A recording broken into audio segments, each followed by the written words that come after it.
Good afternoon. Half a day. The Committee on General Government Operation Appropriation is now called to order. Today is Tuesday, April 16. The time now is 2 o'clock.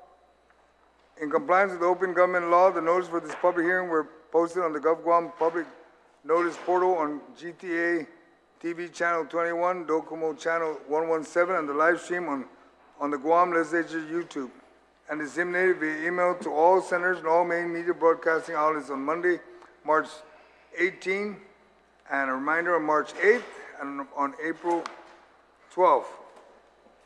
Again, today is Tuesday, April 16, and the time is 2 o'clock. On the agenda is the budget reference to the charter school. It's on Bill 236-37 COR, Committee on Rules by request of I Magaʹhågan Guåhan, the Governor of Guam, in accordance with the Organic Act of Guam, an act making appropriation for the operation of the executive branch of the Government of Guam for fiscal year ending September 30th, 2025, making other appropriations and establishing miscellaneous and administrative provisions relative to the Guam charter schools. At this time, I ask the members of the Guam Charter Schools panel to rise and be placed under oath by the Sergeant at Arms. Please stand.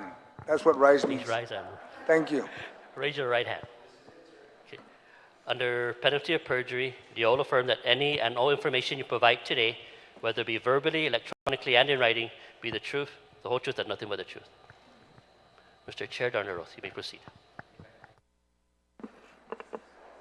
Thank you, Sergeant at Arms, and thank you, panel members. The general rules for this budget hearing is provide my legislative staff with any document for photocopying and distribution. Panel members are asked to remain in the room for questions or for additional testimony that may be desired by members of the committee. Questions and testimony shall be confined to the substance or nature of the agenda. Personal inference as to the character or the motive of any senator or any individual testifying is not permitted. Any violation of this general rule of conduct will result in removal from the budget hearing. Sergeant at Arms? Where's the Sergeant at Arms? Please take Mr. Phillips to the side so you can swear him in.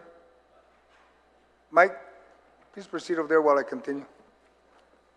Proper form and decorum shall be practiced by all present in the public hearing room for these proceedings. Individuals who fail to maintain proper form and decorum will be restricted from participating and will be escorted and removed from the room. When you speak, please make sure that the microphone is on and that you speak into the microphone.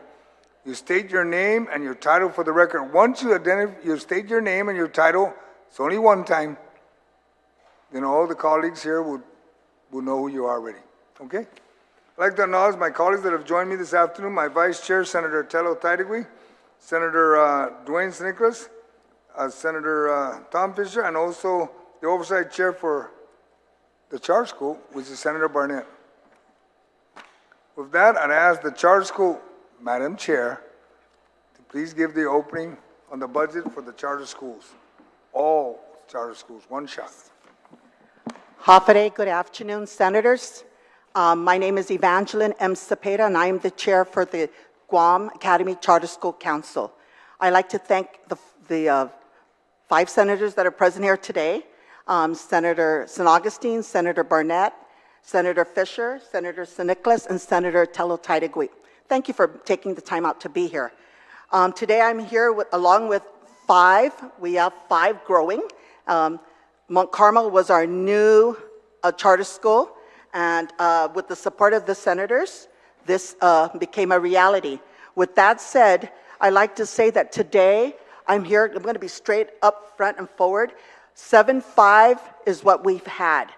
We've had this for 3 years, 4 years now, and we are requesting for an increase of $7,800 per student pupil. And we can defend and justify our increase. I want to bring to you that this is one of the very few that we've taken a proactive approach with regards to the increase. We're not being reactive, we're taking a proactive approach. And with that said, the students attending charter schools, keep in mind they are students of Guam. So don't distinguish them. Oh, they're DOE, they're charter schools, they are all students of Guam. And with that said, I'd like that to be said because we seem to play a tug of war between DOE and charter schools, and we're not here to take any money from DOE. We're here to say that a reality, the facts of what's going on. The bottom line is we're saving the government of Guam. Less money, more work, more results, more productivity, and the students, the results, the end results.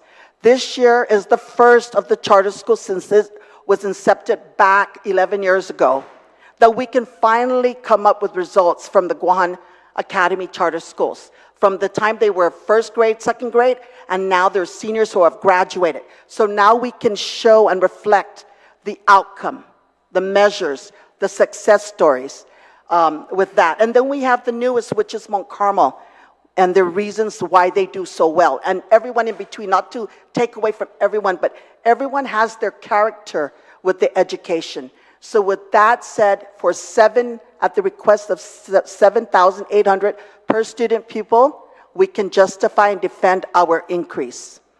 Thank you.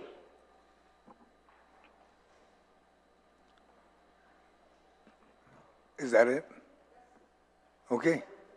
No, Madam Chair, I'm going to ask you specifically, okay? Not the schools, because they got to clear that with you.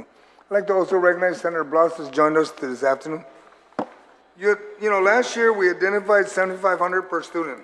Correct. What's the basis to increase to 78? Remember, you identified you're not DOE. Right. So Understood. don't make comparisons with DOE. Let's start with that. Please tell us why you need an increase of $300 per student. What's the change? What are you going to change differently? Well, first of all, there are more students. There is a need. There's a demand. Students are shifting to charter schools. That's the first thing. Okay? When more students requires a little more money. That's the first impact. Whether we like it or not, the increase in all the charter schools have increased. Okay? As long as we meet the mandate of the building and the public health requirement, we're all have room for that. Okay? But just understand your statement. For every student you get 7,500. Correct. So how can you say because you need to increase by $300 is because you increase students? What you need to break it down because that doesn't really cut it. The teachers and faculty, they're paid way below the level. We're not even comparing it to the government of Guam. Just the average to teach, okay? They do it, it works, okay, for far less. In order to retain these teachers, the faculties, we need to give them a little more. And we're not talking $13, $14 an hour. That's not what they're getting far less than that, some of them. And they're doing quadruple roles. They're doing, you know, you've got the school administrator doing the janitorial work, then you've got them being the attendant. So it's they multitask and they've learned to work with it. So we need everything has increased with regards to vendor. Everything has increased with vendor, Senator. So everything, you know, you look at it, the shipping, everything has increased. We have to stay above board. That's all I'm saying. We're not asking for 11. We're being realistic. I'm actually really thinking like a Republican right now, okay? I'm thinking really, it's the truth. When I went for the 7-8, some said, why don't you push for 10? No, that's not realistic. You're joking. I'm going to sit before these senators and say 10, even if we justify, it's not realistic. So I am being very conservative when I say 7-8. I really do. And I understand, Senator, you and I have fought this tooth and nail, that there's a lot of need and not enough money, unfortunately. So I'm just here to say that these are the factors that we have to consider in order for these schools to survive above water. Okay, well, just a little history, because you and I go back from the very beginning when you joined charter school. Absolutely. It first started with 6,000, you remember? Yes. The same reason you're giving is why we went from 55 to 6,000. Almost, I learned, Sifa, and Guåhan. There were three. All three, you were there. The same reason you're justifying today was the same reason from 55 to 6, from 6 to 6. It just keep growing. But nothing, I haven't seen anything. You know, I'm a strong supporter of charter school, okay? Don't get me wrong, okay? I'm a strong supporter. But one of the things the people of Guam are going to be looking for is that, okay, as you're paying them more per student, what are the results? I mean, I haven't seen any official report to say, for example, something you and I pushed when we were at DOE. Are you testing every student per grade to show that they've learned the subject they're moving up? Because you can't compare yourself with DOE. Please, por favor, do not use DOE as an excuse. Do not use their increase in pay, because DOE is a different group of people, okay? You guys are separate. And I just wanted you to be very careful, because you don't have the same requirements that DOE has mandated. There's a difference, and that's why you're independently. Each one of your school is independent. And just wanted you to be very careful, okay, how you justify that. Yes, Senator. And with that, I'm going to go ahead and, because I know you have another school that's applying for charter school, okay? That's correct. We have 2 more. You have 2 more? Correct. Okay. Just follow the mandate, and you'll be okay. Yes. And then we'll work with it. Can I say, Senator, one more thing? You know that all of these charter schools, their audit are 0. So that's for the record. And that's a mandate under the charter schools. All of our charter schools are accredited. That's a mandate under the charter schools. So yes, we are in full compliance with the mandate with regards to accreditation, and we are following the mandate with regards to audit findings. And so I need to put that out there, because you're saying about the law. We are following and in full compliance with the law with regards to public health and DPW, with regards to building capacity, we are on it. Believe me, I make sure of this, because I know the situation with building codes and stuff like that. So I just wanted to put it out there, Senator. And we do have the data when GAC first started 11 years ago. We have the data, the first data this year of the graduation, the success, where they went from DI to the next level, and we do have that data. You have the data of what? We have the data of the success with regards to students transitioning, the success of where they came and where they're at today. So in other words, you're saying that every charter school are testing, in other words, if you're first grade, you're tested to make sure you meet the requirements to move to second, and so forth and so forth. That's what you're saying. Okay, Senator, you're treating it like DOE now. That's not a mandate. The charter schools are very unique in that way. Madam Chair, I'm not. I'm just asking that question. The question is, each of the students, they love to be there. That's the first thing that matters. Because when they love to be at the environment, guess what? They learn more. So that is a plus in itself. So the charter schools there, when I go to these charter schools, when I went to the science fair at Mount Carmel and I asked the students, I didn't talk to any of them. I talked to the students and I asked, what do you like? Why are you here? What do you love about this? I love coming here. I love this school. I love to learn. I went to Career Tech, is the same thing. So I'm saying that the first thing is the environment, Senator. I'm very passionate about this. When a student comes from a good home, 9 out of 10, they become good citizens. It's the same with charter schools. If they come from a good charter school and they go to school, the first step is already been conquered. They like going to school. Their parents tell me this. I have 3 families that live in Aga膚gan Guåhan. Their parents drive them all the way to Mount Carmel, and they don't want to transition them because they said what works for their kids there is something amazing. So that is the impact that I'm working on with regards to the schools, and they're doing what they can. I can be a very difficult person when I need data, because when you ask for the data, or when the senators ask for the data, and I need it like yesterday, I can be very persistent, but I remind these people, at the end of the day, it's government money. We need to be efficient and effective with the money, and we have to use the money correctly. So I am here to say, yes, we do have the data, Senator. Okay. Thank you, Ms. Cepeda. You're very welcome, sir. Thank you. That's what I like about working with you. I've worked with you from the Board of Education. I would like to also recognize my colleagues that have joined us, Senator Lujan and Senator Brown. And with that, I'll ask first my vice before I ask the oversight chair to ask questions. Senator Taidewi? Thank you, Mr. Chair, and good afternoon to my colleagues, but most especially good afternoon to the charter schools. You know, I've been the greatest fan of yours, and I'm probably more critical of you because I'm such a great supporter of yours. So I like to cross the T's and dot the I's and make sure you do the same. And I call you every once in a while, Vanjie, to find out what's going on, what's the latest thing that's happening. I'd like to see more results in data that you're talking about. It's perfect what you said. It justifies the funding that we give you. You know, the outcome. And I know the chairman has always mentioned, you know, show me the results so that I can justify, you know, giving you more funding. And it's so true. So that data is really important to us. You know, I see your numbers on how much you're paying teachers, how you're paying the staff, and all your maintenance issues and power and water, et cetera. That's understandable. But to me, I look at the fact that in FY23, the charter schools receive $7,500 per student.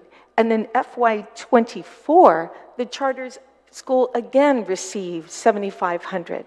Now, you all know inflation, the cost of gas, the cost of everything has gone up in the last 2 years, and yet, you know, to come here in front of us and expect again, a third year in a row after all the, you know, the increase of everything that's gone up, to ask for that same amount of money, then I would be very disappointed in you. But you're not. You're here asking for just a minimal amount of an additional $300 per student.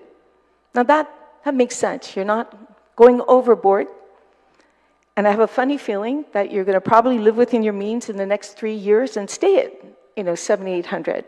Like you said, proactive. I kept trying to connect the proactiveness that you're talking about, Banji. And this would probably set you, that's why, okay, let me go back.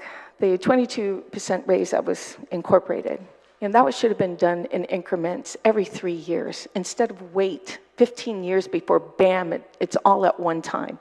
And it's a big chunk. By being proactive like this, you know, you're asking for a little bit at a time throughout the years to adjust for inflation, to adjust for the power bill that we're all getting hit with. So I greatly appreciate that you're not coming here with a huge $8,000, $10,000, you know, hitting us. Stay proactive, you know, and little amounts is easier to swallow, and that's what you're doing. So I greatly appreciate that. Again, I'd like to see that data, you know, so that we can justify it. And I can't tell you the countless times I've run into parents and even students of charter schools who are so happy to be there. It's one of the things they've said to me is that it's not as stressful. It makes us want to learn. You're in an environment that's not pressured, but it makes us want to learn. And they always comment about the teachers, how they actually see teachers who really want to be there. And I could tell you one thing, those teachers who are working for the amount of money they get at a charter school, you better believe they're there not for the money, they're there for the students. So I'm a great fan of it, and I'm looking forward to more charter schools coming up. And I'm hoping that the facilities that are going to be disengaged, the other DOE facilities, that we can find a home for other charter schools that are coming up. So I thank you for the opportunity, Mr. Chair, to bring this up, and I see where you're going with it, and I like the idea. But like I said, I look at your I's and your T's and make sure they're dotted and crossed, and I'll keep an eye on you guys, okay? So good luck. Thank you, Mr. Chair. Thank you, my vice. And you know, following that note, Madam Chair, because I don't know if you're going to be here for the next 3 years, but I pretty much know that let me see, just look at the charter schools. I think I met every one of you as you started, even before your application came in. So I know each one of you. But because of what my vice chair said, can you commit to no more than this for the next 3 years and measure it then? And the reason why I ask this, Madam Chair, is because I can show you the record, and you and I can have to agree. We started with 55, went to 6, 65, 7, 75, now we're at 78. You can't keep doing this, because why? At the end of the day, I'm going to tell you right now, based on your population, 2 years ago, 3 years ago, your population was not supposed to be where it's at that you're asking for now. As a matter of fact, most of you told me then, you can't get to that level. And now you're asking for more. So I'm trying to warn you. I can identify each one of you, but I'm not going to do that. Because I'll talk to you off-site and remind you of what you told me last year, the year before, and the year before that. And only because even though I'm getting old, I still have good memory. Okay? And with that, I'm going to ask, but can you commit to, Madam Chair, to everyone that's here? Because I'm going to bet Mr. Mike is going to be here next 3 years. Everyone is going to still be. I know that. I've seen you all for 5 years or 6 years. Senator, I've already beat you to that. I've already informed all the schools that if we do get this 7-8, we're going to have to bite the bullet for another 3 or 4 more years. Okay, no, the reason why is because I'm going to put it in the budget so that you understand. And you know, like my vice chair said that unless something changes, you know, if power all of a sudden spikes, then we understand. It's what they call organic growth. You know, you need to get adjustment. But at least, as long as you guys are agreeing to that, I see everybody shaking their head. Even former Senator Will is shaking his head saying, okay, we'll live with it. And the reason why, because he started with only 20 students 3 years ago. Now you're asking for 200. So, but with that, as long as we got commitment, at least we can work with that, because I know that just saying that you're locked in for 3 or maybe even 4 years, like you said, we put in the budget unless identified due to something else. Okay? Something that's real drastic. So Mike, don't move to a new school. Just stay where you're at, okay, with Mount Carmel. Don't move, because I know you're going to bust at the seams soon down there. But that's okay. But anyway, with that, I'd ask, making sure no other colleagues showed up. Senator Barnett, you're the oversight. Thank you, Mr. Chair. And buenas and affidate. Thank you for coming out, Vanjie, as always. I admire your, I was getting texts here. She's so feisty. That's why I don't know if you saw me on the side. I was like, hey, took it down, man. You're making Uncle Joe mad. No, but I mean, the chair, I mean, what I see just right off the bat is that not only are you requesting the increase to 7,800, but then across the board, with the exception of, it looks like one school, we're also seeing pretty significant increases in the number of students cap for each of the individual charter schools. So I guess I would just want to, if it's okay with the chair, we could just go down the line and have the schools explain and maybe perhaps justify this, because I think that, you know, based on what the chair was saying, we started at this number and we're exponentially increasing, right? I don't know how sustainable that model is going to be if we're not just increasing the price per student, but also the number of students enrolled. Do you see where I'm going? I mean, we adjusted for significant enrollment increases in the last budget cycle, obviously because the Guam Department of Education was facing so many challenges relative to opening, right? And I'm not saying they're over those challenges, but I would like to see you guys justify here before the committee these increases, because again, we just increased many of your enrollment in the last budget cycle. And also, I just want to say that I don't feel like I need to say I support the charter schools, but I do, and it wasn't always this way. We had a rough start with the charter schools, right? I mean, there were a lot of bumps in the road, a lot of audits that weren't favorable, right? But what I see now when I go out to the charter schools is I really see you guys complementing the public school system and offering a curriculum that's tailored. Obviously, each of you do something different, right? And, you know, I mean, I could just go down the line and tell you what I like about each of you. So the support is there, but I'm a public school product, and my philosophy is that public schools have to eat first, and they have to eat well. And right now, obviously, we're in this conversation with trying to close and decommission the schools, and I know in your budget meeting that you had expressed that charter schools are asking for decommissioned GDOE schools to save on facilities. I just have to let you know that right before this hearing, I met with the superintendent, and he informed me that because of the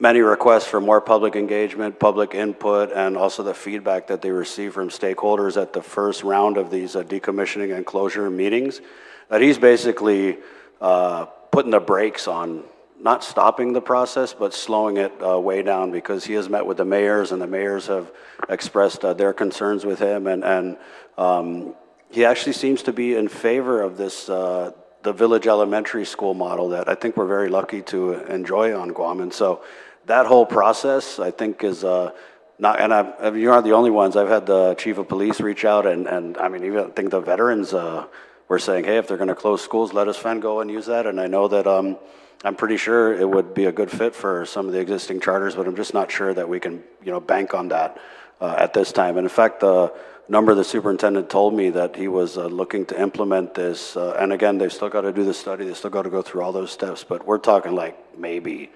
2026. So just, put that little feather in your cap for consideration. And so if you could just, again, justify the increases in enrollment. Thank you. Thank you, Ms. Vanji. Your first career tech. Buenas tardes. Susumasi po destino oportunidad na behu explica destino budget manera para eskwela ko, eskwela takilo. Thank you very much, Senators, for the privilege to address this body with respect to Career Tech High Academy Charter Schools' request for an increase in its enrollment. Based on the data we had submitted to the Council, be happy to verbalize some of that. If you see Your name and position, please. Will Castro, maestro zo eskwela takilo, English and Samoro. Okay, continue. In 2022, as our records reflect, we had about 30 students. 2023, it doubled to about 70. That's about a 133% increase. 2024, 140. Thank you very much for authorizing the increase. That was about a 100% increase. And in 2024, this upcoming budget year, we'd like to request for a cap of 200. Our facilities, as we've detailed, is capable of accommodating up to 425 students. However, we're settling for the 200. We felt that would be a good number to manage growth at the school. That figure of 200 is based on 8 traditional classrooms with a max capacity of 30 based on the public health regulation. But none of our classes, again, I repeat, Mr. Chairman, none of our classes exceeds 25 students per class. Eventually, you're going to see that that's what comes to make Career Tech unique in one of many ways in teaching and learning. So I guess if I could summarize the justification for our increase in enrollment, the facility as it exists right now can carry up to 400 students comfortably. But we're requesting for 200, sir.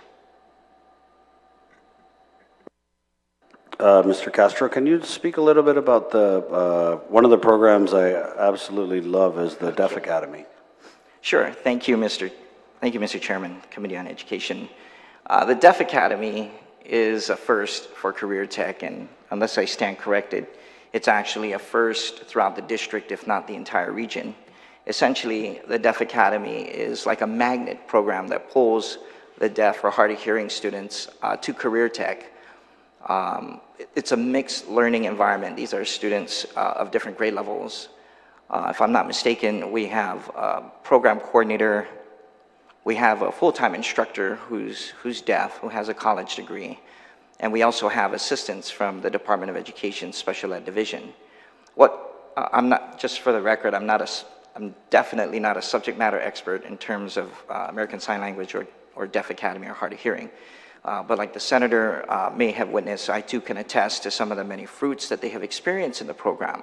First, if you come down any day of the week that we are in operation, you'll see our Deaf Academy students interacting with our mainstream students. And this is quite unique. I think in other schools, and I can't say definitively, they're actually segregated.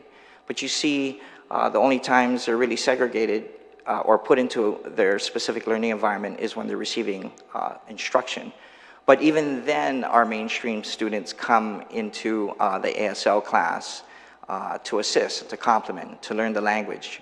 But another distinguishing factor of this Deaf Academy, because of its unique size, it's rather small, and because of the faculty that's so committed, is these students, I think it's on a weekly basis, actually go into the community. And they immerse themselves in environments where there may be another deaf or hard of hearing employee. In a previous presentation, I'd be happy to share the file with you another time or send it to you, Mr. Chairman, and your staff. of the Deaf Academy being at one of the hotels where there's a deaf or hard of hearing employee who's in the back of the house at a restaurant. They go on weekly field trips to experience other things. If I'm not mistaken, they were in Retidian, also learning about endangered indigenous fauna. And so those are two things, Mr. Chairman, that I can highlight. I'm sure your experiences, you might have seen something unique as well. Thank you, Mr. Castro.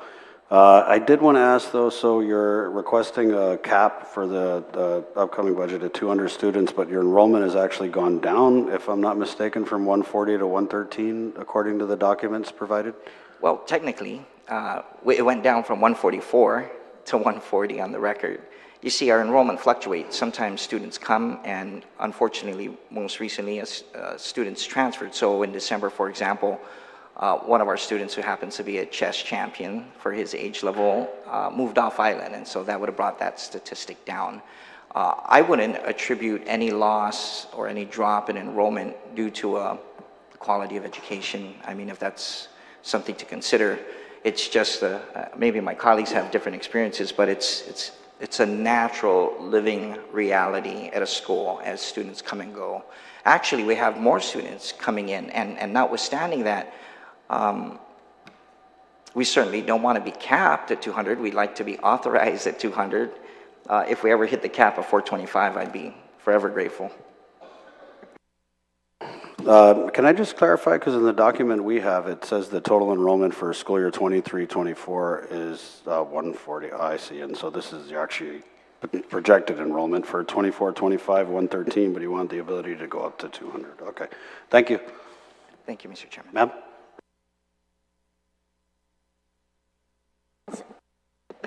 Thank you. Good afternoon. My name is Ann Santiago. I'm the CEO for Guåhan Academy Charter School, and I would like to inform you and request the 780 cap was generated from the consistent number of 25 students on the wait list for the past 3 years. For the past 3 years, Guåhan or GACS has been capped to 765. Every September 30, when we do it, we even go beyond 765. Last school year, we closed at 777. However, just like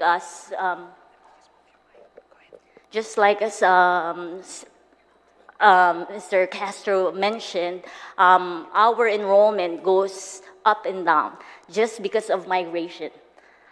Even last quarter, we even received 3-4 students already in the high school coming in from the public school and even from private schools. But the main reason for the from the fluctuation of enrollment is due to migration to another country. As I have said, for the past 3 years, consistently we have about 25 students on the wait list. But we're only requesting 15 extra this coming fiscal year because we wanted to adhere with our goals in providing quality education without compromising the health and safety of our students in our facility. Officially, we are able to accommodate 875 students, but for the past, I would say, 6 years, we never requested for that because, again, our priority is the safety and maintaining conducive learning for our students. So we're only requesting for 15, sir, just for clarification. Thank you, ma'am. Ma'am? Good afternoon, Senators. My name is Rachel Stake. I am the Chief Academic Officer at I Academy Charter School. I believe we are the only charter school asking to maintain our student cap at 780.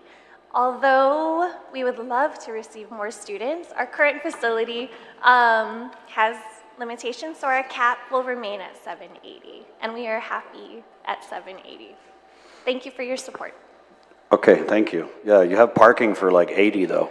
We do, hence the 780. Sorry. We have a few creative ideas, like figuring out how we can work with the Dededo Mayor's office to identify like a drop-off pickup area, like in the old bus depot at the old flea market at Dededo, like the Dededo flea market. But yeah, it's in the works. Thank you, ma'am. Before you go on iLearn, you have a GURA grant. So that's why you can't go beyond, because that's what you borrowed on. That's correct. On the number of students. So just be careful. When you start increasing, you could question your size of your school. So just be careful. Continue, please. Good afternoon, Hafaday, Honorable Senators, Chairman. My name is Dr. Sunga. I'm from SIFA Learning Academy. I'm the OIC and the chairman of the board. I'd like to clarify again we are requesting an increase of 565 from a 430. Right now, we are at 430. This clarification is really in line with the expansion of SIFA in terms of increasing from currently we are a fifth, sixth, seventh, eighth grade. We are trying to move into a ninth grade. So our strategy involves this gradual transition with a primary focus first on ninth grade initially and eventually leading to 10th grade. But what we're trying to do is to follow the 8th graders now going into 9th grade. In the past few years, we've been, students and parents have been requesting to allow us, or allow their students, they've been looking for their students to continue with SIFA. And so we looked at our facilities. Our facilities can hold up to 600 students. And because of our STEAM curriculum, the way we do, we don't necessarily also look into these four walls, and that's really the innovation of what we're doing in terms of how we conduct classes. We don't limit ourselves to the four walls. When we are in the classroom, we have about 15 students, 15 to 22 students, but a lot of times we're out in the field, we're migrating to field trips and so forth. So we manage the flow of the school where there's not a crowd and really where students are out there engaging in their education. And so the current 8th graders are about 135 right now. And so that 135 is on top of, if you add 430, that would be our 565 that we're requesting. Again, but it is a gradual, I guess, move into the 9th grade. We're not going to go to 9th, 10th, 11th, 12th first. We want to follow the students, as well as, very importantly, we want to look at the data and see if we're succeeding in what we're doing, because curriculums with middle school and high school are quite different. And we've developed the curriculum already. We spoke with the WASC accreditation team in regards to how we need to move into a middle school and high school, two different types of accreditation. And so we did the research, we did the planning, we developed the curriculum already. We're just hoping that if approved for this increase, we could finally showcase that and show that to develop a high school student in regards to our students. Very simple question. It's geared towards Ms. Speda. What is the authorization for SIFA? What is the grade level authorization based on their charter? Because I hear 9th and other. I just wanted to know, what is the authorization by the council for SIFA? We authorized it, and we just recently passed the accreditation with that. So what it is the council did review the requirements. We based it on the accreditation and the response from the accredited WASC. What is their authorization today? 6, 7, 8 only? Is 6, 7, and to include ninth grade, sir. No. What is the authorization today? Today? Yeah, what is As of today, it's 8th grade, up to 8th grade. Okay. Correct. As of today. Only because he mentioned the 9th, and I just want to make sure we understand we're only talking 6, 7, 8. That's all. Right. That's for the new school year, come August. 6, 7, 8. And they're adding the 9th grade transition, the new program. It's for an additional 9th grade. It used to be only 8th grade, and they're adding to the 9th grade. Ms. Cepeda, Yes. I go back to what are they authorized, 6, 7, 8, and that's all they can be asking for. I just want to make sure we're Yes. staying within the authorization. Correct. Now, the council came to us before this, and they said they had approved, and it's different. Right. Just want to make sure our numbers are on track, okay? And it's not, I've been to CIFA from day one when you first started, okay? I'm very well aware of you guys. And I just want to make sure we're on track. So stick to what you're supposed to be, and you're okay.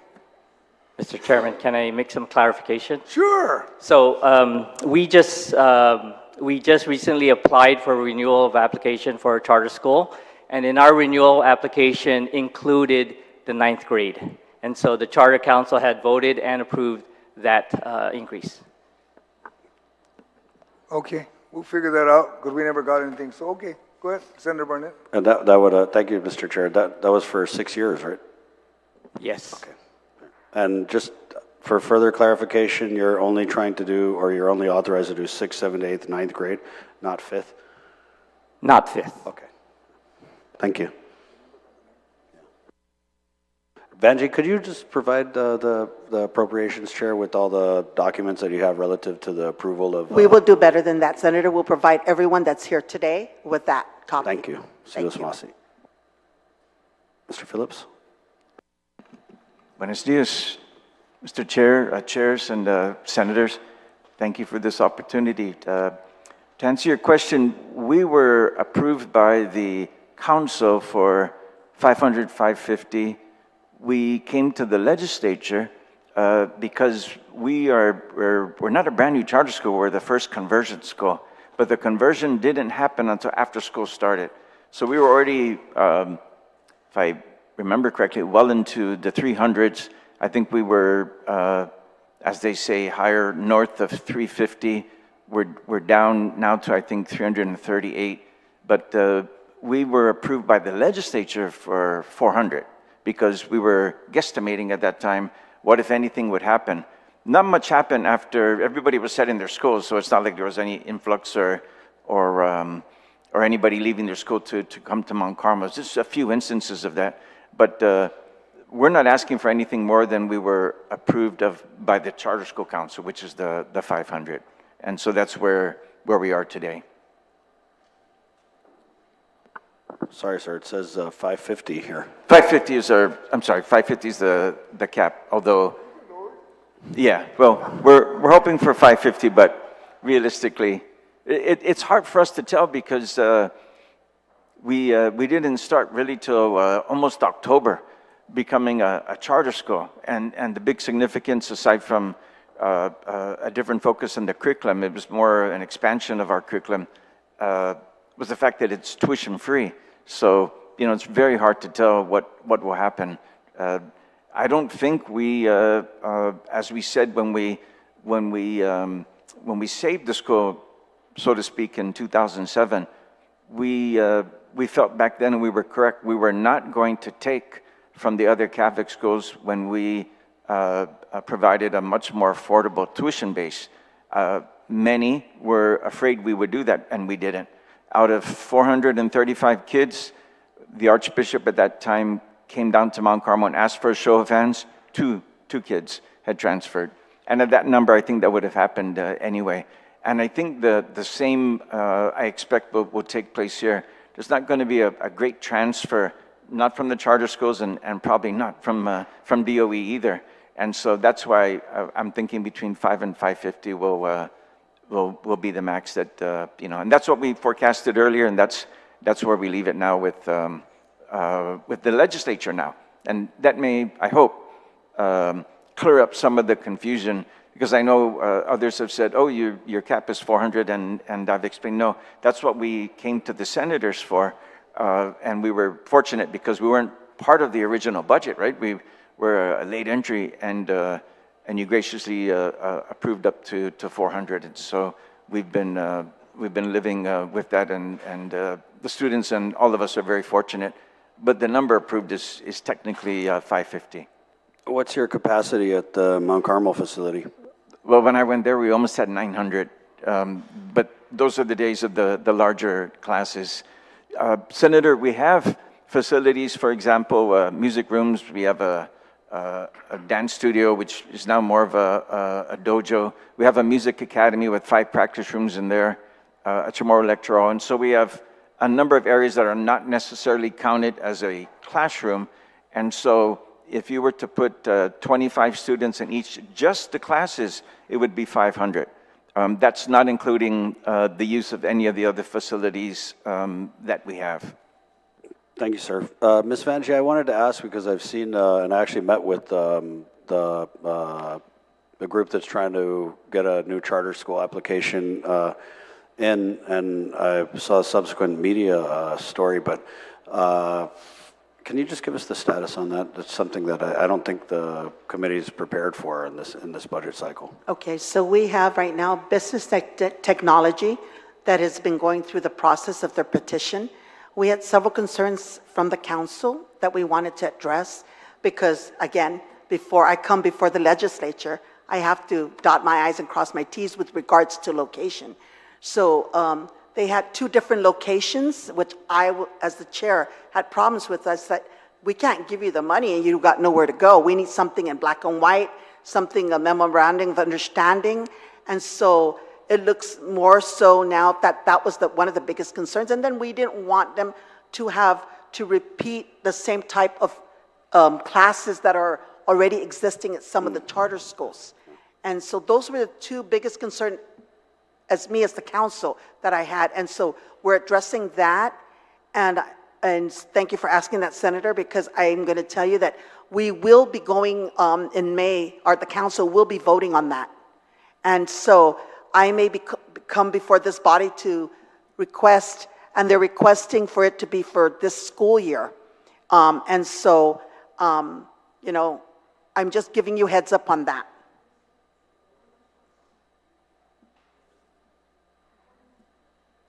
And what's the projected enrollment? I mean, first of all, I can't get past the duplication. It seems to me when I met with this group that there is some redundancy with what they're offering and what Career Tech's offering. So I'm not sure how they can really step out on their own and differentiate that. Thank you. I'm glad. I would even say I don't know how they can argue that successfully. You know, unfortunately, I'm like the bad guy here because I'm the one who's, yes, and I'm okay with that.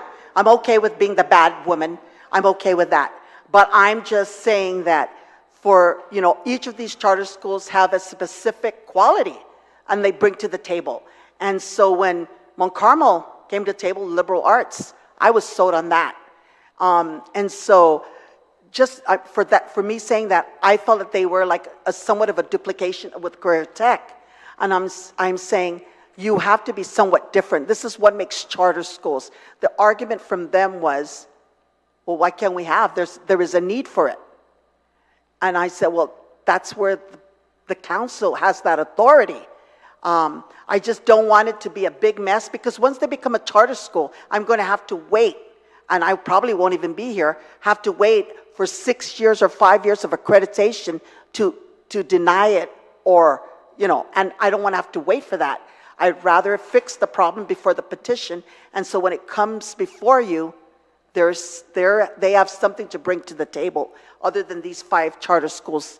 And then we don't want to take away from Career Tech either because, you know, they're already a charter school. We want each charter school to succeed. And I don't want to be taking from Peter to feed Paul, so to speak. And so this is why it's been longer than the average, because of our questions and concerns to the council. And that's one of our biggest concerns is the duplicate of class, you know, services that they were providing. Right, yeah. And I share those concerns with you as well. Are there any other potential applicants on your radar? Yes, and we do have Harrell that is going to provide the petition. I've been speaking to Ms. Anne Marie.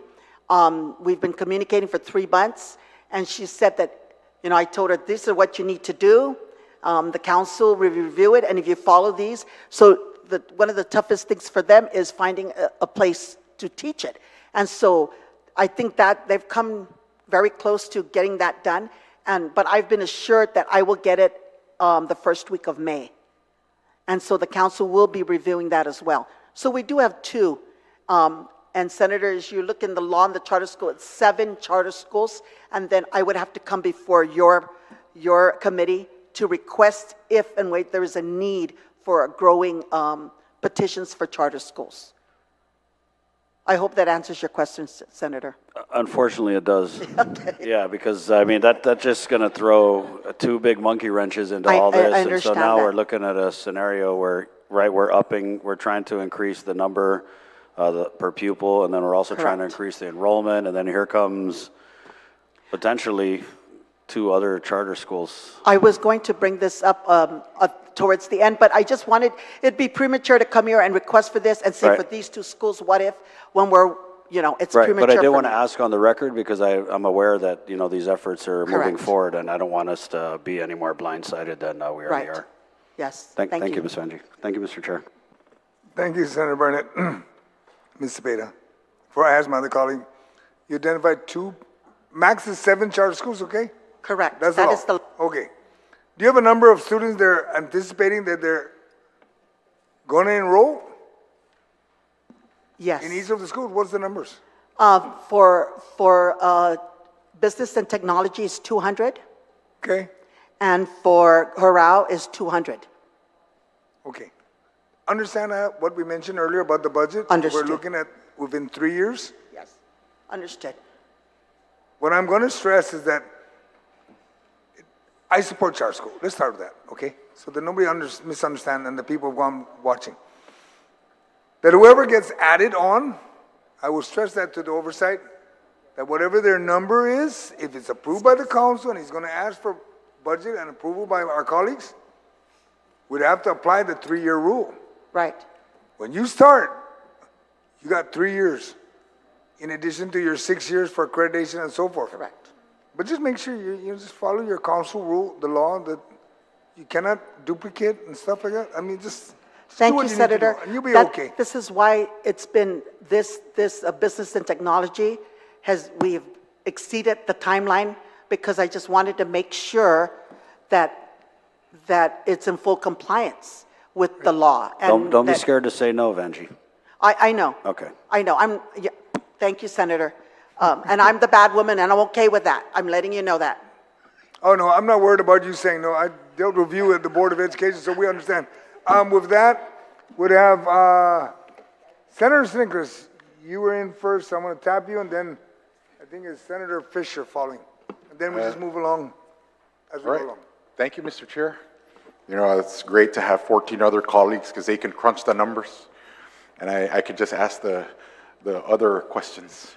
But, I visited the schools, as Santa Claus many times. And, I don't know if it's just because I was there, but I've also, you can feel the warmth, the energy, the happiness the students display, and their the encouragement to learn is there. The environment. It's just a wonderful thing that you're doing. I'm quite new at this, and so I was going to ask. We're going to have unlimited charter schools, but the cap is at 7. So, my concern as a policymaker is what's going to happen to DOE and our teachers, there, and the employment there. Economically might be impactful and all that stuff. So I just want to be honest and mention that I didn't want to have like 30 charter schools. But what you're doing is wonderful. I visited Mount Carmel there. They always invite me down. I don't know. Mount Carmel loves me so much, but I went there as a kindergartner. But as an educator, I can really appreciate what you're doing down there. I was down there the other time to judge the science fair, and one kid mentioned to me. He goes, he's a little boy, and I wasn't expecting this. And he says, the last school I came from, the teacher just made me watch videos, and and then made us take tests, and that was very disheartening for me to hear. But he says, but I'm here now, and I love it here, and I love it here, and he just went on and on. And I'm pretty sure it's probably the food too, the cookies that they have down there. But kudos to you, and I'm very congratulations on getting your charter. And the other thing, as an educator, that I've always I had to do with was kids with special needs. So I wanted to make private schools don't have that type of mandate that the DOE has. But it was very nice to hear that there's a deaf academy. You know, that's wonderful. You know, back in the day, we used to just put these guys in institutions and lock them away and just forget about them. But, you know, these we're becoming more inclusive, and, you know, and it's wonderful. And you see, they can also learn and grow, which is a wonderful thing. So I encourage more of those kinds of special needs curriculum delivery. Those are just wonderful, wonderful ways where we can, you know, those who are marginalized, get them back into the, you know, to learn and to be sociable. That's a wonderful, wonderful thing. I used to say that in customs, wonderful, wonderful, everything's wonderful. I always get laughed at, but, you know, this is a wonderful thing. And I applaud you, Senator, for that wonderful program that you're doing. I'm here to support you. Like, again, I'm just new to the thing, new to the system, just trying to understand what exactly charter schools, how they deliver. But I'm telling you, I've seen the magic you guys do, and the willingness of the students to learn, and I'm here to support you in every way. I have a question though. How is it that you're able to pay teachers less in comparison to public schools? Okay, you know, Senator, I wanted to say that, you know, not all of our teachers are certified. For those that are certified, God bless them for being at the charter schools and get paid what they do, okay? With that said, it's just like the private schools, the Catholic schools. Many teachers are not certified, but they do something different, okay? You know, the DOE, I was on the board, elected board, they're mandated by so many things. So many things, it's overwhelming. And so sometimes they get, the teachers, even though they're certified at DOE and they have the expertise, the mandate overwhelms, you forget sometimes the teaching because you've got everything to follow with the mandate. Charter schools where it can be innovative, that's the beauty of charter schools. We're not restricted to doing it this way because we're mandated by this. Charter schools, they're given, the teachers are given the professional expertise to how to roam around the student and to encourage these students. Because a lot of times these students, when they love, you know, I go to the charter schools, they love being there, the environment's positive, you've already done the hardest part. Now it's just teaching them to be focused. And once you do that, that's the success there. And so with that said, a lot of our teachers are certified, and for those that are, we thank them for being and choosing the charter schools. And for those that are not, they're there and they work, they make it work. They make it work every day. I hope that answers your question. And if anyone here on the panel would like to add to that, I'm more than open to do so. I've always been in you know, had the frame of mind that it's not always about money. It's, you know, sometimes it's just about heart. We don't give a lot of credit to just heart, you know. But thank you for all that you do. I wouldn't mind increasing numbers if you were to take on some of the load of the special needs students off DOE. I don't know if those guys are whispering they don't like it, but I do. You know, but yes, the public schools have mandates, you know, mandates beyond what you guys might be experiencing. I've experienced some teachers have 6 special needs students in their classroom, and every time the child would have to come, we have an IEP or whatever, the teacher would have to leave her class, all 20, 30 students to come in and deal with one child at a time. And sometimes they had up to five students in one class, and it's very burdensome. And you know, if there is a way where we can look to increase your numbers so that we can alleviate some of the burden of the special needs student into your own facilities, that would be a wonderful thing. I'm talking from the mindset of a customs or of a school counselor. So just so that's how you're able to do that. And then there's another. I think there's another thing that I wanted to mention. Oh, special needs, teacher certification. So you mentioned that not all teachers are okay. So you know, one of the concerns I raised in the public hearing for DOE was the certification. I do want to get everybody certified, but practice sometimes is, you know, you take it, you fail, you got to take the test again, and sometimes, you know, as a teacher, that can be demoralizing. You have to pay so much money. So I want to get as much community input as I can, so that way we can try to get everybody certified and find an alternative method to certification.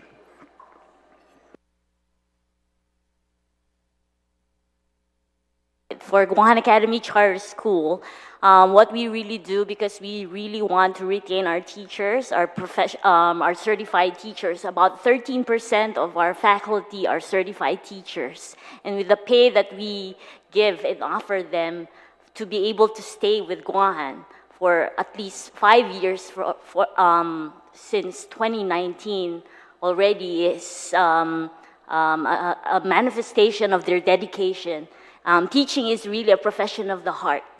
So just like what you said, Senator, earlier. Number two, for Guåhan Academy Charter School, we've been consistently maximizing the consolidated grant with GDOE. So consistently, we have sent 2 to 4 teachers every school year to get their certification classes with GDOE teachers. And they come back to us and return to us and return to the students what we have.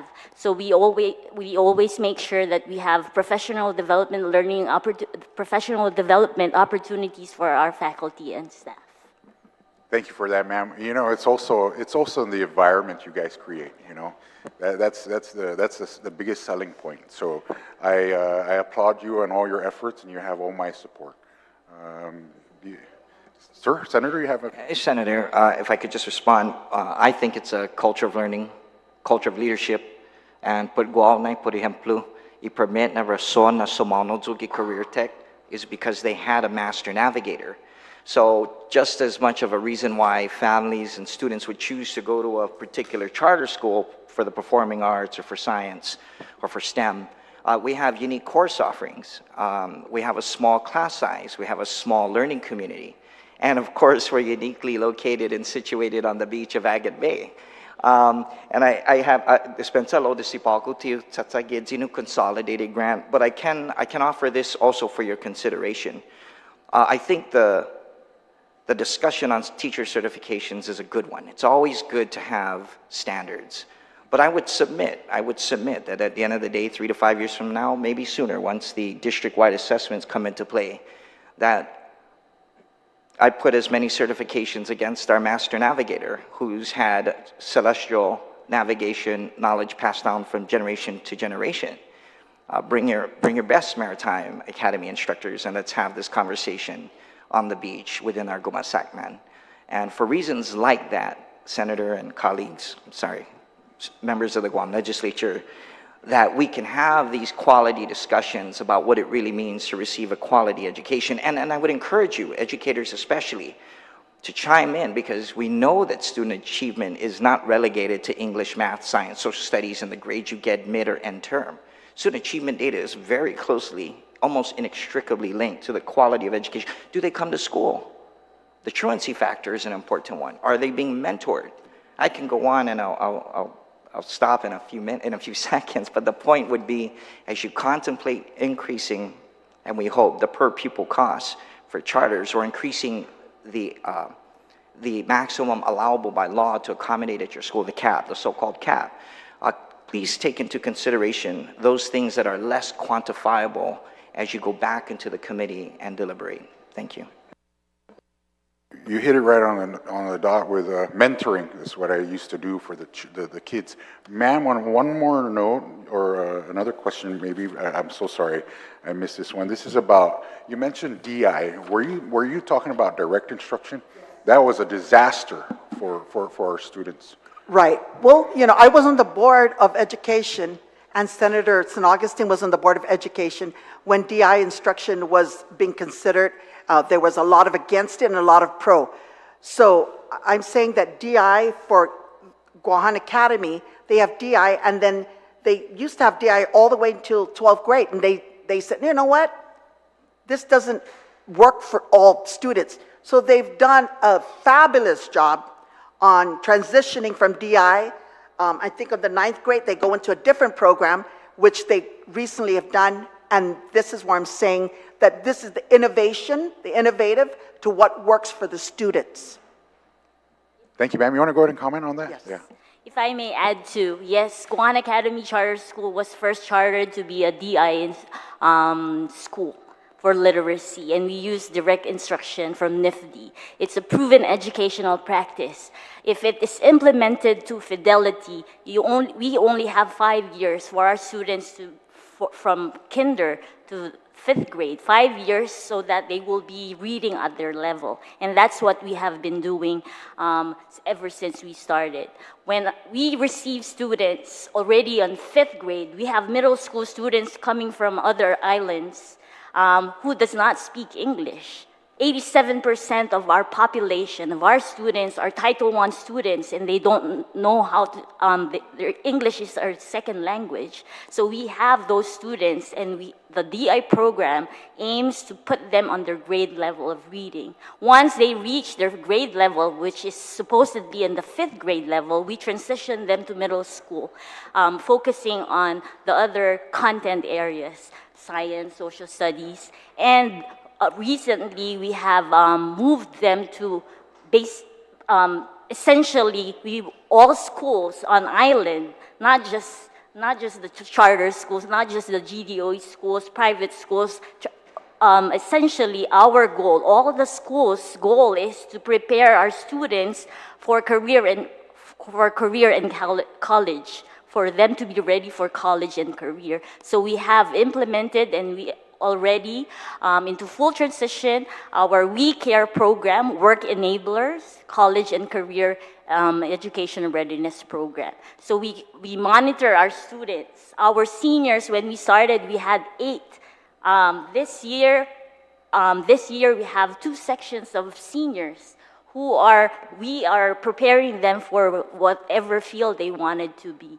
We also monitor, we always speak about data here, and that's the goal of Guåhan, to make sure we monitor and track our students, where they're going to be, because at the end of it, after the 12 years of education, what is important is that they will be contributors, responsible citizens in the community. So we have that program for Thank you, madam. One more thing is, you know, your delivery or your schools are really wonderful. How's the method of, do you just take children in as first come, first served basis, or how does this work? Because you know, with the way you guys are delivering education, there should be a long line, shouldn't there? Yes, Senator, it is a first come, first basis. And some parents wait for a long time, sometimes 3 years, I'm told. 3 years that they wait. In the meantime, they're going to whatever school, but they're still on the waiting list. And there's a process that each of the schools go through. My job is not to micromanage as the council, as the law prohibits, which is a great thing, believe me, because sometimes the bureaucracy comes in, and then it really defeats the charter schools from allowing them to do what they do. But yes, there is a waiting list. There's a process that each of the school does, but there is a waiting list, and it's a first come first.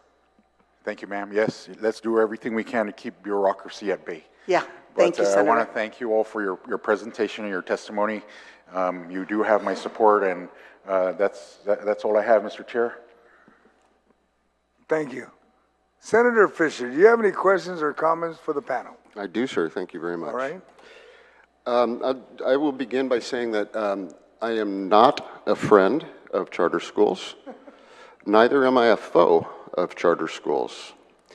I know a bit about charter schools, clearly not as much as you folks do, but I am suspicious of charter schools, and I always have been, because I have a notion that the rich and the connected tend to get into charter schools before the poor.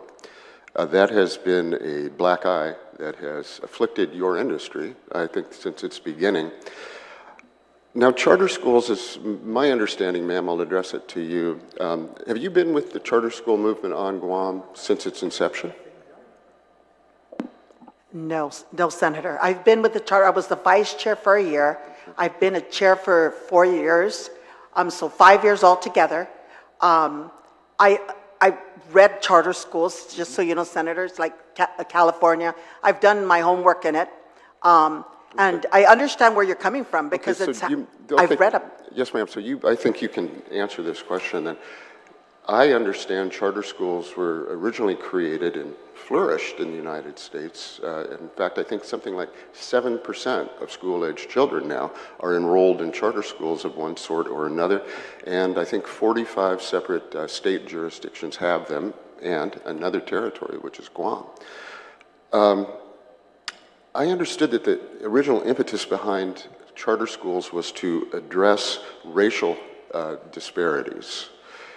Black and Hispanic children were historically scoring lower than white students throughout the country, and that issue needed to be addressed. So that was the original thrust or the purpose behind charter schools. I'm wondering what was it here on Guam that brought us to the conclusion that charter schools could be a necessary and important part of our students' life, and I was wondering if you could address that. Thank you, Senator, for that question. That is correct. That is what I've read about charter schools and how it started in the States. How it started on Guam was Senator Wampat, former Speaker Wampat, finished, retired from DOE, became a senator, and her, according to this, I'm hearing directly from her, is her intent to start charter school was to give students options, to give parents options to learning environment. That's why she started this, was the option for not every child can learn a different method, and her being in the education field, that was how she basically wanted to bring charter schools to the island. Okay, so the motivation was a bit different. Correct. And it sounds like we were trying to generally address a disparity that was occurring. That's correct. And then the follow-up question, and how many years have we been into the charter school experiment? This, as of today, going on 12 years, sir. 12 years. That's correct. After 12 years, have you been able to assemble statistics, head-to-head comparisons, how some kids are doing on the SAT, who got into this school, who's doing this sort of trade, and the proof is in the pudding. I would love to be able to see, because I'd like to be a friend of charter schools, and I want to see the benefits of charter schools. Thank you, Senator. I have an answer for that. We do have the data. Okay. It's the first we've had with the Guåhan Academy Charter School, which is the first charter school. It's from, all the way to 12th grade. We do have the data. We just requested that last month, so we can be more than happy to provide you the data. Okay, could you just give us a ballpark? How are you doing in comparison to a DOE student? Senator, I don't want to do that because I'm not here to bash DOE. I'm just here to say what works for charter schools. I'm going to tell you what works for charter school could be several different things. One is being innovative. They're not restricted with certain things that are mandated with DOE. DOE is mandated with everything. Sure. 14 points of adequate education, the federal guidelines, the local guidelines, everything. There's so many restrictions with DOE. I commend them for just being, it's a tough thing. It's a really tough thing. And with that said, I'm just here to say that the charter schools here, the great thing about charter schools is we're not restricted with a lot of things. We do have where we have to meet the capacity. We do have to meet certain government requirements because it's funded by the government. Okay. But as far as going into the classrooms and teaching each student, that is the mandate of each of their staff and how they run it, which obviously works. Okay, so you do have statistics available that would show how the average 12th grader does compared to the average 12th grader from, I don't know, JFK or something like that. We do, Senator. Yeah, okay. And we can provide you, yes. We can provide you with that stats. Yeah, because that's the sort of information upon which charter schools will either live or die.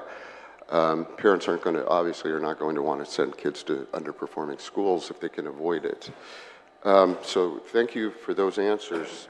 Thank you, Senator. My goal is to wee you this way and to support charter schools and change your mind on that. Okay. All right, I really wanted to find out why charter schools have come into existence, and thank you for that answer. It isn't because we were trying to address a racial disparity in outcomes. Rather, the legislature at the time felt that a broader choice might be of benefits. Senator, at least for Guam, the charter school was because to give students and parents the option of different education, learning environment. And Senator, you had something to say? Thank you, Senator, for the question. The statute is clear on providing expanded learning opportunities to allow for, as she had mentioned, the good share innovative teaching methods. So it's pretty explicit in terms of empowering these entities to provide choices that may not necessarily be part of what's offered in the current public education system. And again, I gave one example of how a strict requirement to have a certification to teach a particular course doesn't necessarily apply to a charter environment like ours, where we have a master navigator. Okay. And again, take, for example, the Deaf Academy, and being able to create that environment and take them off campus, or other opportunities that may be enabled because of where you're located. And again, that's a competitive advantage we have by being on the beach and teaching these cultural values and norms that are tied to the ocean. So for me, the statute's pretty clear. Many of us probably differ in terms of where that dart hits on the target. But most of us, based on their enabling charter, I can say, have unique offerings that some schools probably don't even offer or couldn't by statute. I'm glad you brought that up. The idea of, there are many metrics we could use to measure a charter school, any given charter school against any given DOE school, and it wouldn't necessarily give us the answer, what's doing better. So the only metric that I think that, at least in my lack of expertise, I could rely on would be looking at results. So I would like to know how your 12th grader does against that 12th grader, and if you're doing much better, I don't know, performance bonuses.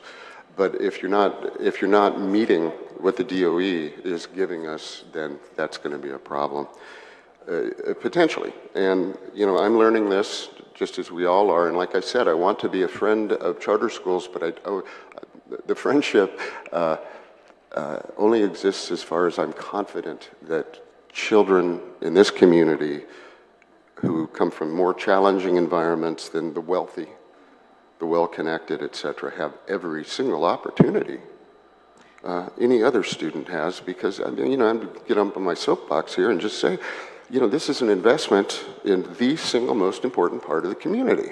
We don't want to, obviously, we don't want to raise a bunch of idiots, right? So I really want to come to friend of yours, but let's get back to the numbers. This is not an oversight hearing for you guys, okay?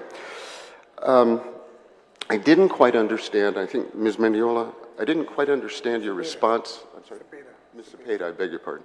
I didn't quite understand your response to Senator San Augustin's question about why you need, because if you asked for $7,500 last year, or whatever it was when you asked for it, you had built in the anticipated expenses. So I don't quite understand your response to Senator San Augustin as to the $300 increase. Why is that necessary? Senator, like I said, several factors, the increase of everything. Okay, inflation. Yes, and and when we meet with the charter schools, I ask them, how are their finances? They'll tell me, good, but it's to stay above float, okay, above waters. They basically take the money from the $7,500 per student, and they work with that, whatever necessary. And they too are innovative on how to spend the money. They have to. It's, raising a child to go to school and teaching them is very costly. And at 7.5, we came before, I said, okay, if I go and I stand before this legislative body and we push for 7.8, we're not pushing for 7. Some said, let's do the 8, let's do the 10. I said, no, let's do the 7.8. That's reasonable. But we're not going to come to them in about next year or the following year, because I know Senator San Augustin and how critical is he. How does the 7.8 compare to what a DOE student gets per head? Per DOE, I think, gets 13 or Okay. 12 per Okay, student people. So significantly less. Yes. So if This you're is doing- why I said, So, okay, I'm getting more friendly. that's correct. you're So you're doing- saving the government money, sir. Yeah, If you just- really think about it, you're saving the government money. Second is, really, with this, not only you're saving the government money, we're willing to give you results. And I've already asked that we're going to provide this to all of you, Thank the you, results. yeah. The results of the students and the outcome of their education. And then, they're flexible to work within this means.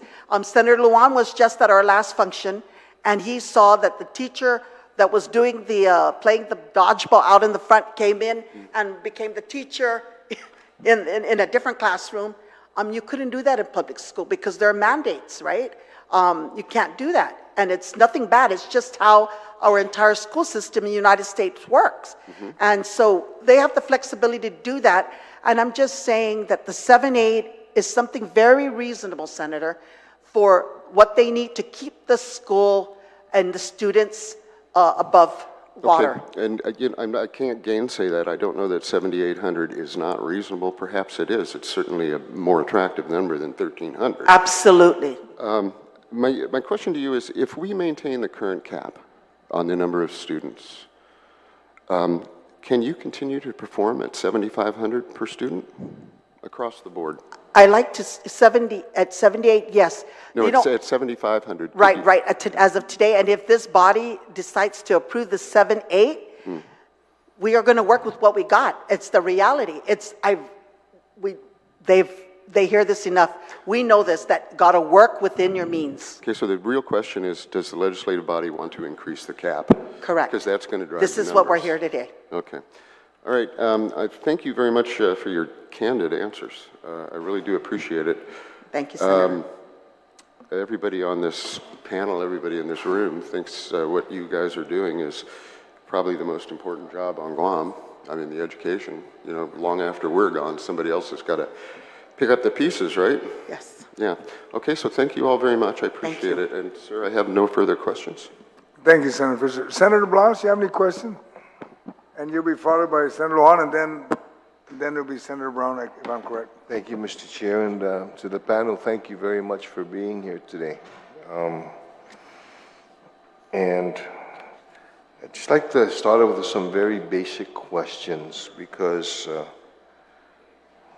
I was there when charter school was first being thought about. Okay? If you look right below Judy Wampat's name, it's Frank Blas. All right? Okay? And then maybe just go down the line, and Senator, I'll start with you. There was, Mr. Pena, you said that, and you're right, charter school was created on Guam so it can provide options, for learning. And, along those lines, I know that the challenge here was to try to keep yourselves unique from one another. All right, and I want to be able to capitalize and to talk about the uniqueness, okay, that each charter school has, and the uniqueness that the charter schools that are being proposed will provide. So I can start with Senator Will and Senator, with Career Tech. It probably is within, I guess, what you call yourselves, okay, as to what your uniqueness is. Sure. But what is it that you're unique in your charter school that's not provided by other charters, or shouldn't be provided by other schools, and is definitely not provided by the Guam public school system or any other school system, whether it be DODEA or parochial schools? Can we start with you? Thank you, Senator. I'll try to address that on three broad topics.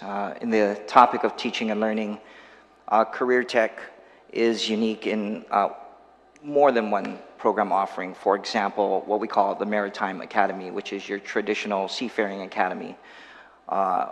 In the works as well, in process, so this is futuristic, but it's not more than maybe 9 months away, is coming closer to a Merchant Marine Academy or a Prep Academy as part of that Marine Academy, Maritime Academy.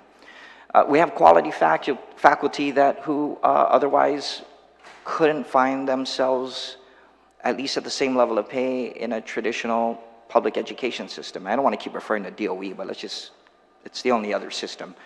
We have a retired GPD officer and a subject matter expert who contributed to the genesis of driver's education early on and is very familiar with those regulations. We have ASL instructors that's uniquely situated, who are uniquely situated on our campus. That's teaching and learning. Our campus is unique in that we have a Guma Sakman. I don't know any other high school that has a Guma Sakman right now. And if I'm wrong, then great. It'll be awesome that we can proliferate our indigenous knowledge and culture and language.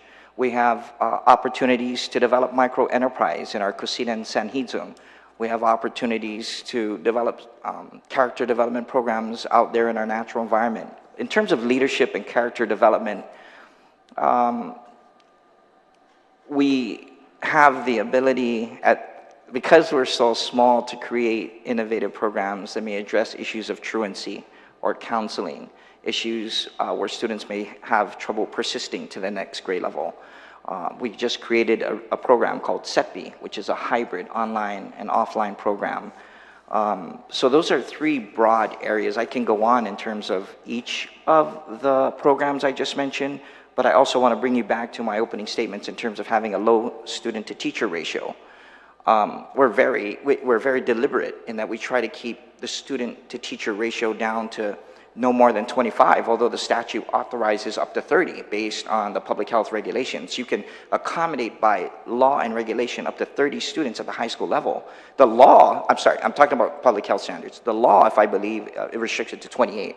We don't even get to 25, and if you come down any day of the week, you probably won't get more than 20 in most classes. That's by design, senators, and I think that's a unique thing to put on the table when considering where you want to place your child for an education, beyond just maybe student achievement data that we're accustomed to, like test scores and, like I mentioned, mid and end term grades, persistence rates, Senator, that go from grade to grade level. And I'm not talking social promotion. I'm just talking about the ability to mentor a child, a young student, a young mind, to go on to the next grade level and offer additional courses. I'm sure some of my colleagues at the table could agree that we have the privilege, the unique flexibility to offer additional courses at their grade level, whether it's remedial in nature or at an advanced level. I just opened a social media course. Now, I didn't create it out of thin air. There's an entire curricula associated with industry standard certification, an alternate pathway, if you will. That's the language we use in career technical education. Because I had 5 or more students wanting to learn about social media and possibly monetize that with the school. Instead of hiring somebody to fulfill a marketing role, fill in that position, we can create the content. So I probably provided 5 to 8 points, and maybe I can defer any questions to you later if they have the privilege to share something. Senator, is that your request, that we go down the line? I'll entertain any questions thereafter. Thank you. Or whenever you see fit. Okay. Yeah? Yes. For Guåhan Academy Charter School, aside from being the first charter school on the island, we are the only charter school that serves from kinder to 12th grade. If you may allow to, the $300 that we're requesting, it's different budget for every grade level. We have the high schoolers where we have limited number of teachers. We have teachers who will teach in their major 2 different content areas. And that's why you're able to accommodate our students regardless of their expertise and their certification.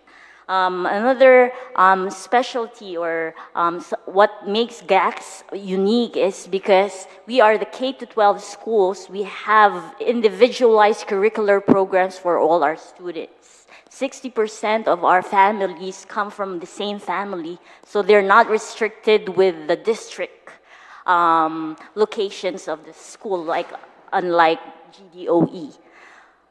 Number 2, the curricular programs that we have. We have DI. It's a proven educational practice, direct instruction and we receive all all students of different levels, and we put them on grade level, and we have data to support that they are on their grade level. All the charter schools, if you may agree, we have to comply with the district-wide assessment test. So if the district-wide assessment test by GDOE is SAT 10 or ACT Aspire, we also take those exams. That way, every year we see where we stand compared to the GDOE data.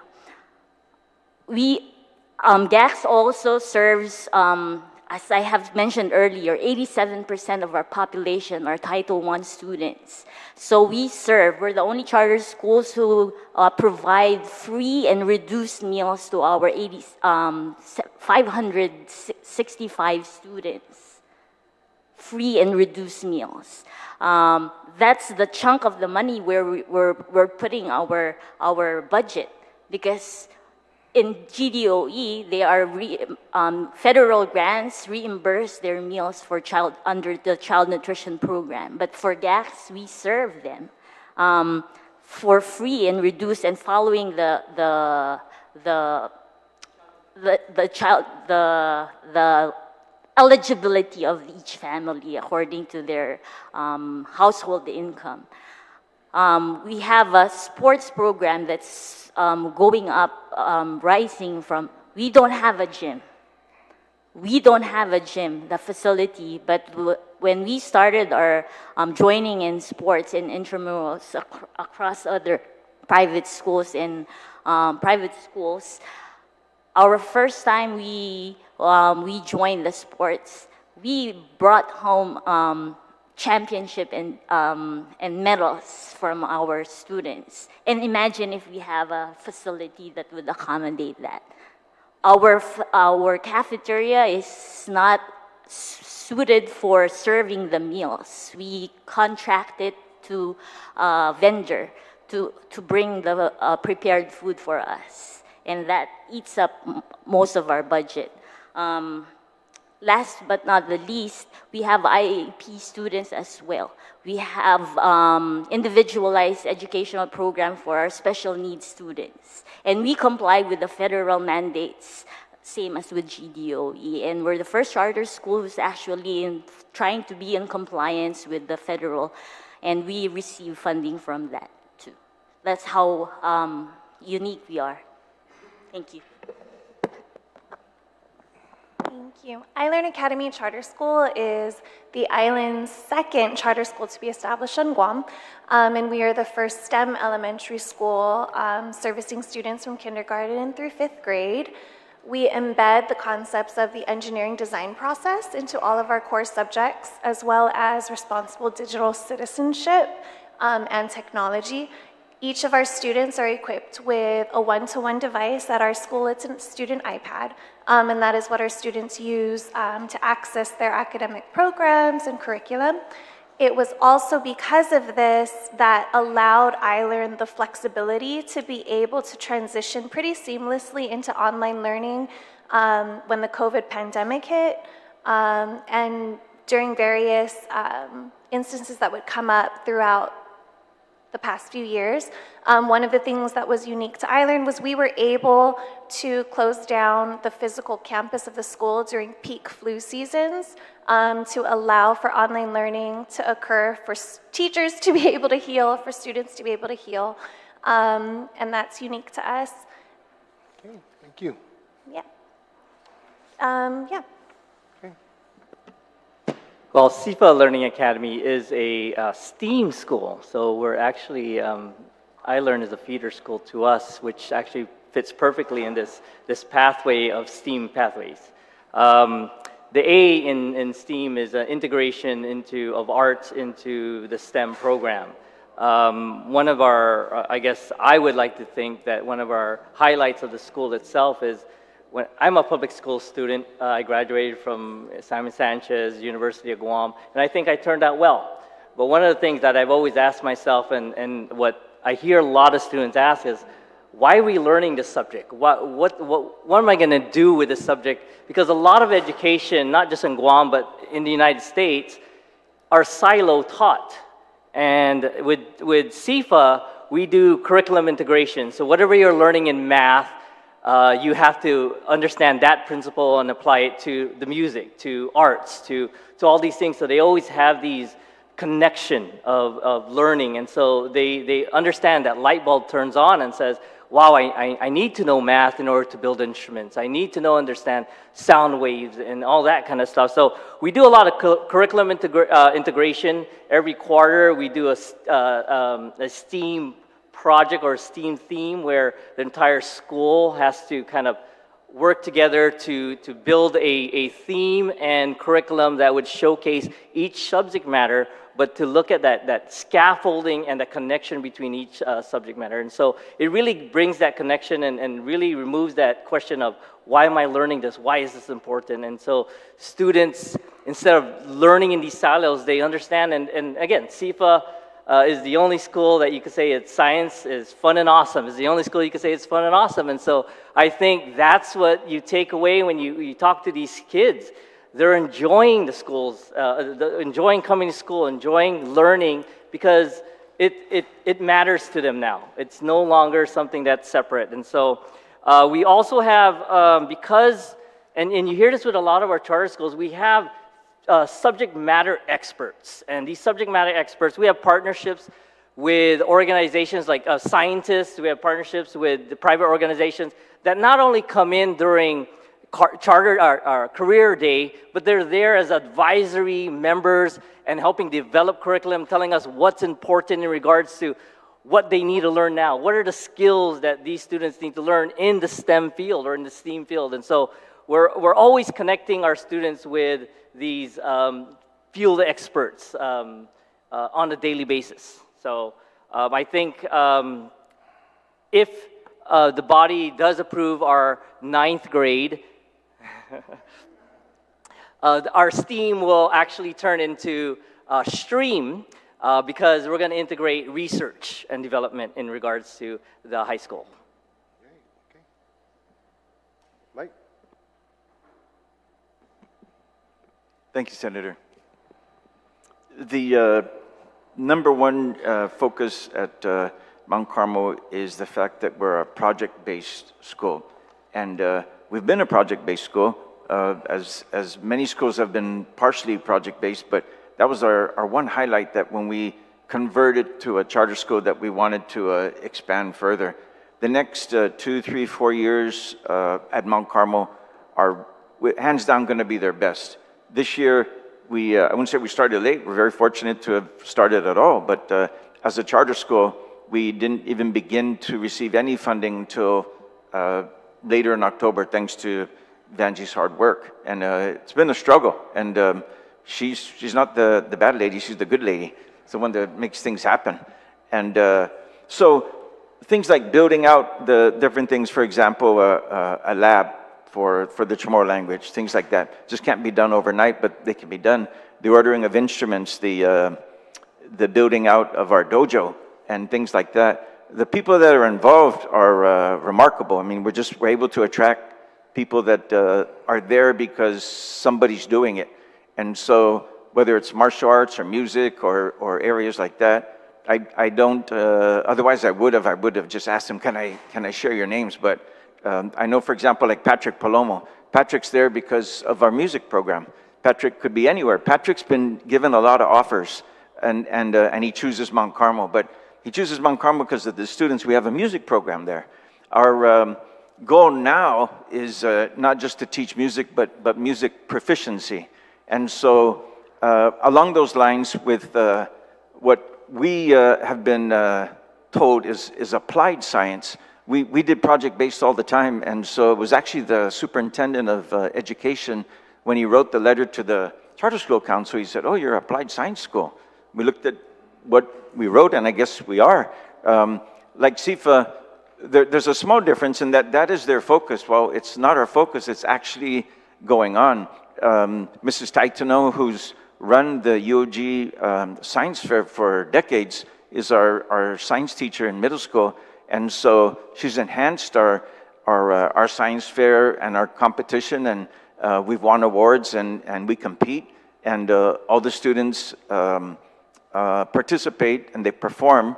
And so while it's project-based, when you go down each of the the subjects, it's applied a little bit different. So applied science is a little bit different from applied music, so to speak.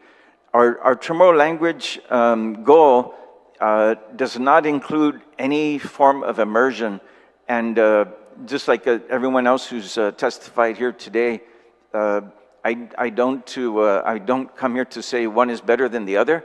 I'm just saying what we are, and that is within the 45 minutes, we teach Chamorro. We have seen that can, if you do it right and you do it every year, it will result in a proficient speaker, if that is your goal, conversational. And so, again, I'm not saying that other ways are not correct, but at Mount Carmel we've learned, at our school, it doesn't work. What you need to do is you need to speak. And so the only thing more important than teaching is speaking. That's just not the way it's done most often. Most often you're learning all kinds of things. I took every Chamorro class there was, and in one test there were 7 or 8 prominent officials on Guam. 7 out of the 8 were very proficient, and I beat all of them on the test. I couldn't beat any of them in speaking, but because I had gone through that system wanting to learn every single thing, including classes at UOG, I could spell correct, I could do it all. And recently, and I know he doesn't mind me using his name, Bill Sarmento, corrected me on one thing because I was using Ju, and he said, Mike, you don't say Ju. And so I thought about it, I go, no, we don't. That's just, it comes out, ooh, you don't. So, but I was so caught up in that, and I realized, boy, what we're saying is actually true, hands down. The big difference between conversational Chamorro and quote-unquote proper Chamorro, as an example. But aside from music proficiency, and as I said, our goal is proficiency in the Chamorro language, we have a high focus on sports. When we have access to the Aga gym, it's even better. But with or without it, you know, we do. And along with that is health and full integration of martial arts. And that takes time. And as I've said, we've continued to meet with people and believe that next year we'll have everything in place. And that's why I said every year for the next 2 or 3 years, I'm guaranteeing Mount Carmel is going to see its best years because we haven't been able to do any of that yet. And that's kind of our difference. We're not really too different from the school we've been since 1957, except now we're able to do things that we weren't able to do. And that really is what I think makes us different, Senator. Not completely, but definitely different from anybody or any school that exists today. Yeah, thank you very much to all of you. And you know, before I move on, I appreciate the dialogue with regard to the uniqueness. Okay, but however, as a matter of constructive criticism, please, okay, don't take anything personal. But as a matter of constructive criticism, I think the charter of our charter schools, you guys got to work a little bit more on the uniqueness. Okay? I'm not saying that it's not there. It's just, get me excited. Okay? Get me excited. Remember, go back into the annals of history. The number one nemesis for DI was me. Remember? Okay? I wanted to see your charter school excel because I wanted to give that the opportunity to excel. Okay? Okay. Next question. Thank you for the options. And you know, now this is where you now have taken the value for things, because while you separate yourself from the public education system, every school and every system has got this issue with regards to incorrigible students and special needs. Okay? How do we handle this? How does your facility handle incorrigible students? and the special needs students. And it goes to a concern, and one of the concerns that was brought up by my colleague, Senator Fisher, okay? Where while we want to provide options to parents, are these options available to all parents and all students? Okay? Do you have the capability of being able to deal with these students with special needs? Or is it because of their needs, you just can't accept them? Okay? That's a question that I don't want to take, because it's going to take up all night to be able to deal with it. All right? But please, this is something that's near and dear for me, and I'm going to come back to you all individually to ask okay? Be prepared. Okay? Do the homework. Okay? Because, you know, as I look and I appreciate, again, okay, you've got your K to 12, great. And others, you've got, you know, like Will, Senator, you got 9 to 12, okay? And SIFA, I learned got 1 to 5, okay? Is K or is this first? You have K to 5? Okay, so K to 5. And SIFA, you've got, hopefully, what, 4 to 6 to hopefully 9. Okay, and of course then Mount Carmel, you've got your K to 8. Is the transition that has to occur in or out of the schools, okay? The uniqueness, and I know that while we don't have the standards necessary, that you don't have to, some of the standards necessary that is imposed upon the educational system, do these standards sometimes interfere, or do they somehow handcuff you or present problems when the child is done, okay, as in I learn, okay? When child goes from primary to secondary, okay? And are there any problems when you got an individual that's coming, you know, from your middle into your high school and whatnot? How do we make sure this is a seamless transition? Because whether we like it or not, okay, the charter schools are the way it's set up, other than with Guåhan charter. At one point in time, you're getting in students or you're releasing students, and it's that transition that I want to make sure that we cover. All right. Lastly, your budget request here is for $22,425,000. And that's basically at a cost per pupil rate of $7,800 per pupil. But in the I was doing my DI math, okay? And while my DI math here, while you show here that your budget request of $22 million was based on 2,875 students, in the bottom here, your anticipated enrollment for 24-25, the total came up to 424 students short, or 2,451,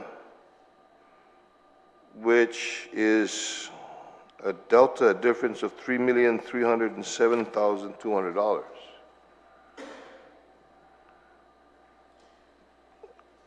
I understand the need for 7,800, but when I try to figure that based on the numbers you get individually and the numbers we get collectively, the math don't work. Okay? So I appreciate the need to go from 70. First off, we're getting a deal here at $7,800. No doubt about it, all right? And I appreciate, but the deal is more than that. I appreciate because you guys, you're innovative in being able to do this, okay? I don't know how will you convince the SACMAN, the individual, to teach the courses he needs to teach in the salary you're giving him, okay? Or Dr. Sunga, okay? First off, Mike, really? That's all you're paying Patrick Palomo? Okay? But you know, you're right. It's because of the subject matter expertise and and the love and the value that they have. Okay? Which is where it's innovative. It's easier to justify the $700, $800 in my thing. Where it becomes difficult is when you have to start to add up the numbers and it doesn't add up. Okay? So if we can work on that a little bit more, okay? You got me at $700, $800. It's the $22 million when there's a $3 million delta between what you actually have and what it is. Okay? That calls the question this. Okay? Okay? So with that, thank you very much, Mr. Chair. Thank you. Thank you for being from DI. Senator Lujan, do you have anything, sir? Comments, questions Yes. for the panel? Both. Thank you, Mr. Chairman. Good afternoon, Ms. Speda and panel. Thank you very much. You know, I got to say, I'm a big friend of charter schools. I'm a big friend of raising the cap for more than 7. I'm in favor of raising the cap, of providing you even more for your students. I have been to every single one of your schools. Your students love you. Your parents love you. The communities that you guys are housed in love your presence. You guys are producing. It is right. Senator Fisher was saying, you know, he's not a friend, and I've seen the other side of charter schools as well. I am a big proponent. My daughter started out with a charter school. She's a SPED teacher, specializing in autism, and she has an immersion in teaching the family, and you know, it's not even getting the kids ready for life, but getting the students ready for their families. So she teaches them sign language, not just to the student, but to the families. So I'm a big proponent of what you guys do. She graduated from University of New Mexico. New Mexico has tons of charter schools. A lot of them have failed. A lot of them have failed. A lot of them have scammed. Yes, so that's where the negativity comes from. But there are a lot of very successful ones as well. You guys are all very successful. And Guam should be a model for charter schools. Let me go back a little bit, and the question was asked, how did we get here to charter schools? I was there when it started, even before the charter was born. It started off as a voucher system.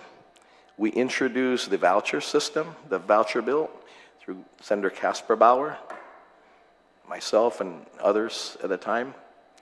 It died like crazy. I mean, it went nowhere. I guess maybe at the time because we were the minority, and it died, okay? Then the 14 points of education came up, okay? And of course, the 14 points calls for basically, adjudication where you have to go to court and things of that nature. We're saying, well, okay. So I introduced an amendment to the budget at that time that called for, well, you know, if we have to spend our time going to court because schools or parents or students weren't provided with the 14 points, that would be taking money out of the schools. And so the courts and lawyers will gain as opposed to the schools or the students. So I introduced an amendment, basically, that if there was litigation of that particular school that did not provide whatever points that weren't provided, that student or parent will be given a voucher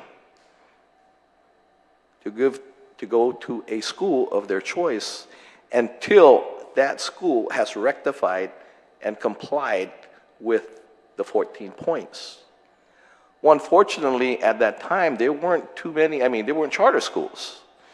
So the only choice was to go to another school, which you could do anyway, to another public school, or private schools. So it basically, I think that's where that came from, where you know, the halves, basically charters or vouchers like that, right? So we didn't have charters. So the 29th Guam legislature Minabenti Webinar Laturan Guåhan. Bill 248-29 created charter schools, and allow me just to read a portion of it. The act to add new chapter 12 to title 17, Guam Code annotated, relative to authorized charter schools on Guam. This chapter shall be known and may be cited as the Guam Charter Schools Act of 2008. The purpose. Guam Charter Schools of 2008 is enacted to provide opportunities for teachers, parents, students, and community members to establish and maintain schools that operate independently from the Guam public school system as a method to improve student learning, increase learning opportunities for all students with special emphasis on expanded learning experiences. 3, encourage the use of different and innovative teaching methods. 4, create new professional opportunities for teachers, including the opportunity to be responsible for the learning program at the school site. 5, provide parents and students with expanded choices in the types of education opportunities that are available within the public school system. And 6, hold the schools established under this chapter accountable for meeting measurable student educational standards. And those are the points. And then that was in the 29th Guam Legislature, of course. The introduction, the author was Speaker Judy Wampat at the time. Everyone who knows me, I'm all for competition. I'm all for competition. Each one of you schools, I visited and every single one of your schools. And you guys all are very unique, and I told every single one of you, man, I go to your school and I talk to your students, your teachers, I get goosebumps because it's like, wow. And just the environment, right? The environment that you guys all provide. And when parents talk about your particular schools, and just, again, they're not talking bad about other schools, and I feel bad, because you don't offer all these grades. And I told this to SIFA. I said, oh, my nephews went to SIFA. And oh my gosh, they had to leave because, they ran out of grades. But you guys are, and I told them about that. I said, could you hold them back and just say that they could not read? So they can hold them back? Just kidding. But you guys have done a tremendous job. What you guys do. And I applaud you for all that. And again, I'm all for competition. And I'll equate this to one of my other passions. You guys have done a tremendous job. When we don't have competition, look how they treat us between Guam and Honolulu. No competition. Look how well they treat us, right? They treat us very well, right? No competition. The same airline that flies to Japan and elsewhere, they treat you good, right? Why? Because there's competition in those routes. You guys provide competition, and I'm all for that, whatever it is. And like I said, I don't want to limit all schools, whether they're public schools, private schools, charter schools, homeschooling.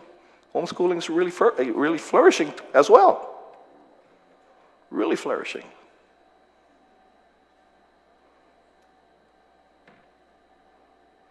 If one is not provided, and again, vouchers now are not called vouchers, they're called school choice. I guess that's the more accepted. And they won't look at it as being for the well-connected. But that being said, let me, Ms. Angela, let me ask you this.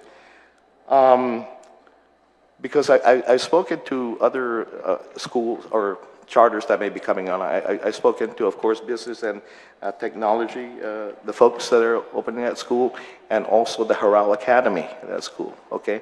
I know that business and technology, they're looking at opening up this school year.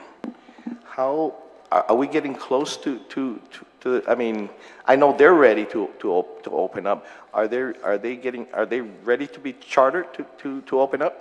Well, right now, Senator, thank you for asking that question. Business and technology right now are going through the petition. Mm-hmm. We have gone back and forth work sessions, okay, processing it, and we're moving to take the vote as the council, okay, for that. And then we have Arau that is Sure, yeah, yeah. shared that they will turn their petition into us, to the council, May 1st. Okay. Both of them have expressed that they like to start this school year. Both of them have expressed it very firmly that they would like to start this school year. Okay. Yeah, and one of the reasons why I'm asking as well, because I know that with Harao Academy, I know they're looking for a place, Correct.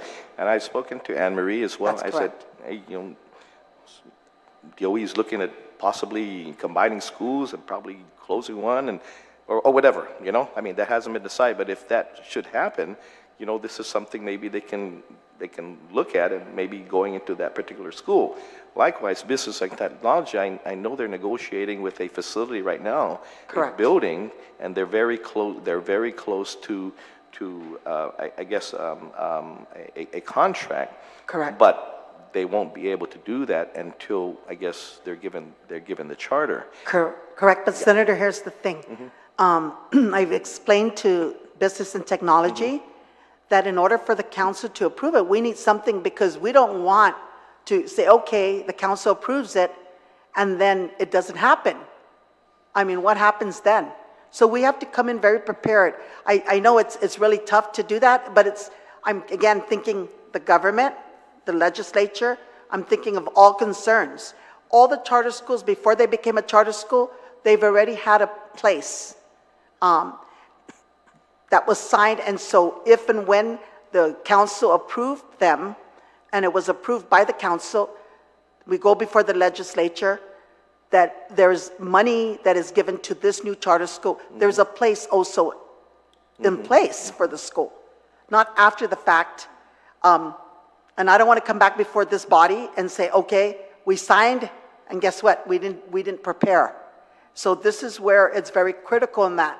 And I know I'm getting scrutinized with regards to that, but I'm just looking at the whole picture as to oppose one section of this. No, and I understand, but I can understand where you're coming from. But I'm also concerned of the fact that, I don't know if one would sign a contract. Would they be able to sign a contract contingent upon? If they brought you a letter that said, they will be leasing this contingent upon attaining a charter, because if they don't attain a charter, there'll be no way they can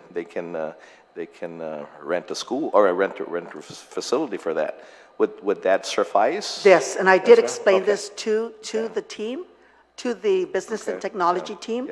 Before, they didn't have anything. They just basically said it was either this place or this place. So we can't have that. You got to give me a consistent place where you're going to have it. Because we need to really make sure we take whole picture, because if they become a charter school and become problematic, that could be our first problem. And all we need is one bad charter school to have Senator Fisher. I understand, and we don't want that as well. I know, in the very beginning, we had some challenges. We had some challenges, of course, with the first charter school, and they went through different administrators and, of course, and board members and things of that nature, and the kings had to be removed, basically. Correct. And so now we're, And I don't have a problem with that, Senator. As the chair, I did express to them that if you get something from a place that you're going to, that if and when the council approves it, that they will go with this particular place, then that's not a problem, but we needed something in writing, a memorandum of understanding or something to that effect. And the reason why I'm asking this as well is because if you anticipate two charter schools opening up this school year, and based on, I think both schools are anticipating the cap of 200. Correct. 200. So when you multiply that 200 times 70 or 7,800, that comes to $3.1 million. Okay. Right. So, if there's a great possibility that they will open, I think we should calculate. Maybe put a little footnote here that there's a great possibility that this won't be 22,425,000, that we're probably looking at 25,545,000, because you're going to have to be coming back to this, again, to look at that. And, again, from all indications, and again, you know this more than I do, But all indications from speaking to both schools that they, I mean, and they're all very strong-minded and go-getters and all that, that they're going to open. Right. And so we should probably just put a footnote there that, you know, $3.1 million is a footnote because additional for per school. Yes, because these schools, there's a great possibility that they're going to open, and I'm in favor of that because again, we're going into the budget cycle, and I'm all for. And you know, just I think it was earlier this week, we were DOE, and there was an exodus of 7,000 kids. Okay, right, 7,000 kids. I asked when they exit the school system, do you do an exit interview as to where these students go so we know exactly, right? And so what they said was they know that 1,500 left for elsewhere, off island, somewhere, okay? So 5,500 stayed, that they just weren't in DOE. So they were absorbed by either charters or private schools. So they stayed. And so I'm envisioning, and because we're getting calls from parents, they're not knowing what's going to happen, whether their schools are going to merge, they're going to close down. You know, I've got one of my staff came to, her son came to me a couple days ago, and he's going to Tamuning Elementary School. And he was told by a teacher that they're closing down our school. No. I said, who told you this? I said, we were told, our teacher, they're closing down our school. You know, and I'm just like, live it. Because this is what's happening. And if this is what's happening, you're scaring parents into what they're going to do. So if this happened in one school, it may be happening in another school. So I see a even bigger exodus of students. Because parents want stability. Yeah. Now they're going to make that decision whether or not they can stay on island or not, okay, or find alternative education.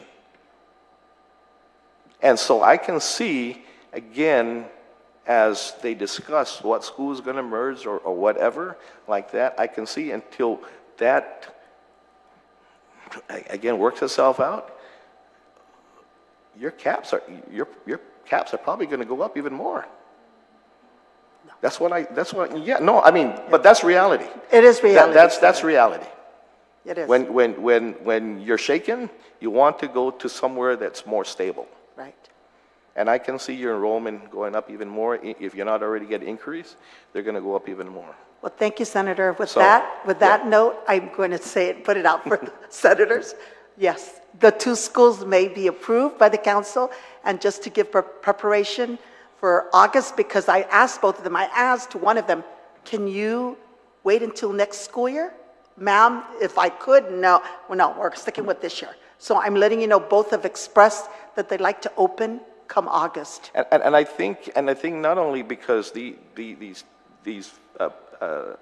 schools or these potential schools that are administrators that, you know, it's pressure from the community as well. Yeah. For alternatives. It's pressure from the community with alternatives. I mean, we're here, we got oversights and all that, and we're frustrated as well. Yes. We are frustrated. Senator Barnett has a lot on his plate. No, believe me, I sit in that as well, right? Yeah, I'm surprised he still has hair. I know, and but it's a lot grayer now than when you know in January 1st of I'm such a bugaboo because I call him, but that's my job, right? It's the council. But anyway, I just wanted to make sure that again, and you know, maybe Mr. Chairman, in the footnote that there's a great possibility that this is going to happen, and this is not going to take us by surprise. And I can see again, you know, I mean, it scares me that we're only going to stay at 78, right? Yeah. Because, and especially next 3 years, with the cost of living and things of that nature. But hey, I'm in support. Again, you know, again, you're providing competition, providing alternatives, and at a lower rate. Thank you, Senator. At a lower rate and producing. I wholeheartedly agree. And you guys all have done a tremendous job with your respective schools and all unique in that. And again, I can't say enough, give you kudos enough that, again, I've visited every single one of your schools, and you guys have done a tremendous job. And, you know, one other thing, because it was brought up about special needs, and we spoke about this a couple months ago when we were talking about SPED, and I know these, I think it's Attorney Summerfleck, because we asked him about, you know, that situation, right? And the parents as well, they said they would love to one day see a charter school that catered to SPED kids. So I'm putting it out there. I'm putting it out there. I mean, I know you, yeah, I know you guys have something special, yeah, but I mean, parents would love to, I mean, just because. But anyway, I want to say, Mr. Chairman, thank you, you guys, again, congratulations on all you've done. And again, growth is great, competition is great, and even amongst you guys, you're competing against each other, but there's one thing that you guys have is cohesiveness in your whole prospective charters. And that's good, it's good to see. It's refreshing, actually, to, you know, to be able to sit in a school looking for money and feel, you know, and I've felt and been to your schools and talked to your students and families and teachers and all that, and salute to you guys. Thank you, Mr. Chairman. Thank you, Senator Luan. Senator Brown, do you have any comments or questions for the panel? Please feel free. Half a day, Mr. Chairman. After all that, what can we say? I feel like we should all get up and stretch and move around a little bit and make sure our bodies are still circulating. Good afternoon to all of you. I have to tell you, I've attended a number of the roundtable meetings because I'm a member of Senator Barnett's committee, and this is one of the afternoons I've seen our colleagues speak the most, so that your presence here certainly has stirred a lot of positive conversation. And I don't have a lot of questions. I mean, for disclosure purposes, I now have a child who attends a charter school. And I do ask him every year, does he want to attend the school he's attending? Because I want him to think he has ownership over his education. And he says, yes, I want to stay. I'm happy where I'm at. And I thought, God, thank the Lord. Oh, my goodness. Goodness, if he wasn't happy. But, you know, I'm very pleased with the progress. I know there are little rough edges here or there, but overall the progress with charter schools, because I'm a product of 9 years of public education. I can't complain. I don't complain about my public education on Guam because we didn't have air conditioning except the library, but we had good teachers, we had resources, I had a very positive experience, and I'm very happy for that opportunity. I don't sense that now in public school, and that concerns me. But we spend an awful lot on public education, but I don't see the numbers of students coming out that we'd like to see that are prepared for the next level of their life and the next challenges ahead of them. I mean, you have students coming out of the system that are going up to the university and cannot meet the most entry level for reading, writing, arithmetic. That is concerning, because to me that's the most basic capabilities you need to have in life. And I think the dynamics that you bring, because you're not part of the structure, gives children a better opportunity to grow. And if they're excited about learning, that opens an open door for the rest of their life and what can be ahead of them, regardless of what their career choices are, what they choose to do. And maybe for some of my colleagues, I mean, it's going to be graduation season soon. Perhaps you should attend, Senator, my good colleague, Senator Fisher, attend some of these graduations, and you will be very impressed. You have young people who are excited, they're respectful. Okay, well, you know, but you see the difference. I mean, you see the difference of the energy, how they treat each other, how they interact with their teachers. That in and of itself is a pretty big statement, because you know these young people are entering the next stage of their life. And you guys are doing great. I think we need to see more of it. I've even brought it up. I think the Department of Education is too large to be functional. We sit here and we talk about the same thing every time, and I've been at this, I started 30 years ago sitting in this chair. I don't know that things are getting better. It's very frustrating when you see basic operational things not being addressed and nobody's responsible for anything. And yet we continue to pour more money, and the expectation is that we continue to pour more money, and I know some that will do well will always succeed, But our desire is to want to see every child have the opportunity to succeed. So I know the chairman has been here and sitting in these budget hearings.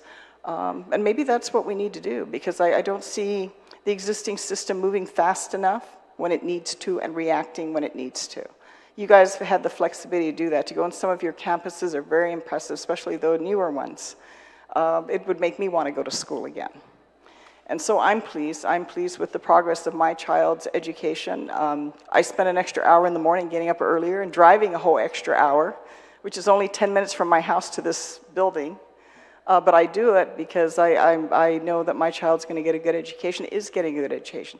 And at the level he's at, compared to where, if I can remember back in my memory, and it's a little faded because it's been a while, he's doing far better than I was at my age, when I was his age. So I'm going, if he's doing that, I think he's trying to outmaneuver me and surpass me already. And I don't know what I'm going to do when he becomes a teenager, because he's doing very well. And I think that has a lot to do with the environment that he's in. And I was very impressed with that environment. I think if you put that dynamics and energy in children, you're going to see them grow, and that's what we want to see. I want to see that for every child on Guam. And I often have said to DOE, I mean, you might be their competition. Because, you know, where do we invest our money is really the question. The fact that you're able to do it for less and produce the quality of students that you do, that to me is like, well, you know, the end of the argument. But it's also, you know, some of our colleagues mentioned, it's also a guide to make sure you don't lose that guiding light that you have that's created the opportunities you have. Don't set it into the systems. I think that's what's happened too much in DOE. It's a lot of overhead costs, and they have titles that I never had when I was a public school student. And yet they ask for more money every year. Look at the example of you know, we were here the other day for the hearing that we had on DOE, and they were talking about our special needs children and the aides that are, you know, temporary employment, and during summer, which is coming up, they don't have an income for a couple of months, and the fact that they're going to lose a number of them because there's no stability. And yet we know those special needs children and the aides that they have is a critical need. And then they're coming here asking us for more money. And I'm saying, if it's so critical, why isn't that a top priority? Why aren't there other things in your operations? As you know, in your operations, you have to cut or sacrifice other areas to take care of your greater priority. Doesn't that make sense? It does make sense. DOE has not done that consistently, and here we are. And so I just use that as an example. So please don't lose the edge that you have. Continue to do the exciting work that you're doing, because that's what makes us say, sure, a few extra $100, I mean, it's the impact that will have and the delivery that you're producing is worth it. It's tangible. I can see it. I can feel it. And, you know, I think you're DOE's competition, because, you know, we look at one of the more expensive private schools on Guam, it's a little over $10,000 in tuition a year. We spend more of that in DOE. Do we have the same performance, same delivery, and same caliber of students coming out of the system? Across the board, I think we all say no. So that's the challenge for our existing educational system. So you certainly have my support. I'm not going to belabor it. I know we've been here for many hours this afternoon. You have my support on your budget, and please keep doing all the good work that you're doing. Thank you very much, Mr. Chairman. Thank you, Senator Brown. Ms. Vanjie, you know, as I look at all the charter schools, one of my concerns is, are the schools, are feeder schools from other charter schools? That's one of my concerns, because, you know, you've got Guam, you've got Mount Carmel, and then even Island. So the key here is to make everybody be feeder to somebody, because if you don't, then they're going to go back to wherever they came from. You know what I mean? And then you lose the investment of charter school. Okay? So I just want to make sure that we stay on track. And even though you announced about the 2 possible charter schools, if I don't see it in writing, it doesn't exist. Okay? So submit that in writing formally from the Charter School Council that you anticipate this, because we're going to assume only that they might be approved, but not necessarily. Okay? And I'm hoping that whoever's applying does in fact have a campus, because every one of them here had a campus before they got approved. And that becomes a win-win. Okay, and on the other thing, I think you pretty much heard my colleagues. Looks kind of safe for the increase, but just understand, like my vice chair mentioned, 3 years. I want to put it in the budget. Yeah, we're gonna put that in the budget, okay? So you all need to understand, okay? We want to help you, but you know, just be careful. Sometimes you may ask something that you really don't need. But we're looking at possibly 700, 800, and it's locked for the next 3 years. Because we don't know where the money's going to be coming from. After this year, Senator Brown has mentioned that many times. Today may be plenty, tomorrow may be not so plenty. So, and I'm hoping you're able to stay at 700, 800 for 3 years. Because if the revenue doesn't continue growing, expect your numbers to go down. At 78, next year might drop. So your goal is to hopefully keep the 78. But if it does drop based on revenue, or see even Senator, my advice, maybe 2 years. I like the 3 years, and then we write it where it makes sense. If you got to increase something organic growth, you know, certain things, power, things that make sense. Not just automatic, I need to pay teachers more, stop it, because that's why they were employed by a charter school, okay? But power went up, real estate, rent. And if in fact there are schools that become decommissioned, if they are, I don't support any school being decommissioned. But if there are, hopefully the charter schools can take over. Okay? And then we'll move from there. But with that, I think we're done. Okay? I want to thank everyone for attending this hearing and for providing feedback and suggestion. The Guam Charter Schools budget hearing is now adjourned. The time now is, oh Lordy, 4:20. Thank you, senators, for all your support. Thank you. Bye-bye.